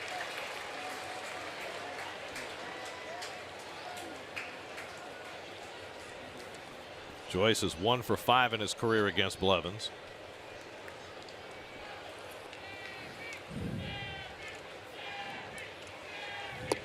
And the fastball away, 1-1. When we're done here, it's W.B. Mason postgame live on SNY. Gary Apple and Jim Duquette tonight. They'll have all the highlights. They'll have the reaction to the quotes from Yoenis Cespedes about his preference for finishing his career in Oakland and his preference for Bob Melvin as a manager. We discussed that earlier. I'm sure it'll be fodder for much discussion during the postgame show.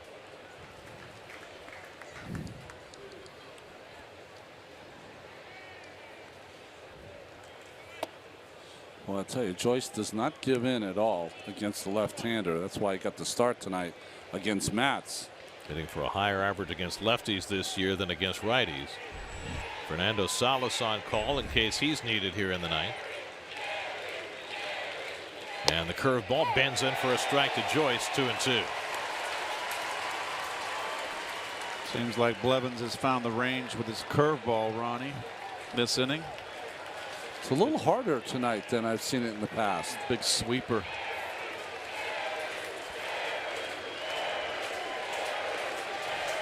Two coming.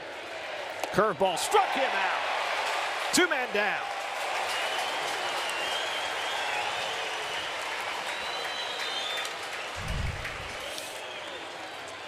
Throw 2 for strikes. That way you can throw one out of the strike zone. Well executed by Jerry.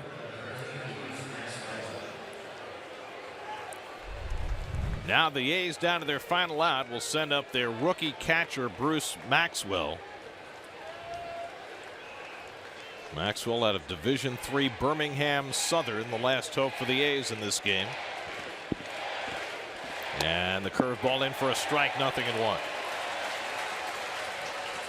Blevins looking for his first save of the year and the 5th of his major league career. He had 2 last season.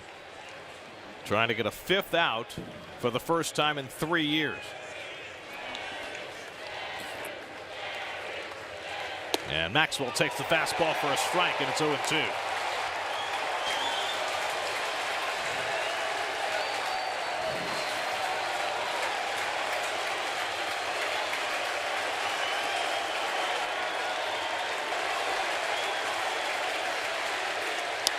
In the air, right center field, over comes Conforto.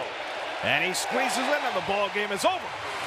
Tremendous pitching performance by Jerry Blevins. A 5-out save. His first 5-out performance as a Met and his 5th career save. Michael Conforto with a pair of 2-run homers, and the Mets win their 3rd straight as they outlast the A's 7-5. Well, it wasn't easy, Gary, and from the offensive side, you had a couple stars of this game, a 2 for 4 from Conforto, who belted 2 2-run shots. I mean, bolts, 4 RBIs on the day, his 17th and 18th home runs. Cespedes, 3 for 4, 2 line drives to right field. Looks like he's coming around. And Rivera, once again, a big 1-out single with 2 RBIs on it. Well, the pitching, Steven Matz only went 5 innings. It was nice to see Hansel Robles get himself a scoreless inning and a win in this ball game. And Reed and Blevins kind of changed roles tonight as Jerry gets a save. Now, Blevins really bailed Terry Collins out in this game, bailed Addison Reed out. And Blevins, the big story, along with Conforto with a pair of 2-run homers. The game summary presented by Tri-State Buick.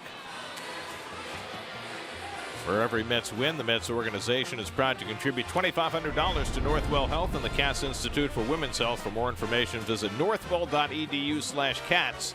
This win brings the total contribution so far this season to $110,000. Every Mets win this year means another opportunity to win amazing prizes from Delta Airlines. Go to sny.tv/Delta Dugout to sign up now. SNY Super Slow Motion is brought to you by your Mercedes-Benz Tri-State dealers. Mercedes-Benz, the best or nothing. New York Mets baseball on SNY is brought to you by Geico, over 75 years of savings and service. By Jeep and the unique brand of freedom you'll only find in the full line of Jeep vehicles. Visit Jeep.com to learn more. By StubHub, the official fan-to-fan ticket marketplace of the New York Mets. Download the StubHub app today. And by Tri-State GMC. See the pros at your local GMC dealer. GMC, we are professional grade. Mets take the opener of the weekend series from Oakland 7-5, their third straight win. Tomorrow night, game 2 of the series will be on Pix 11. Zach Wheeler for the Mets. The lefty Sean Manaea goes for the A's. Coverage begins at 6:30. Our next SNY telecast from San Diego on Monday night. That's Jacob deGrom start, beginning the 10-game road trip for the Mets in San Diego. Michael Conforto with a huge night, a pair of 2-run homers. Jerry Blevins put on the finishing touches, and the Mets win 7-5. Now for Keith Hernandez, Ron Darling, Steve Gelbs, and our entire SNY crew, I'm Gary Cohen at Citi Field. Time for WB Mason post-game live. Let's join Gary Apple and Jim Duquette in the studio. Guys?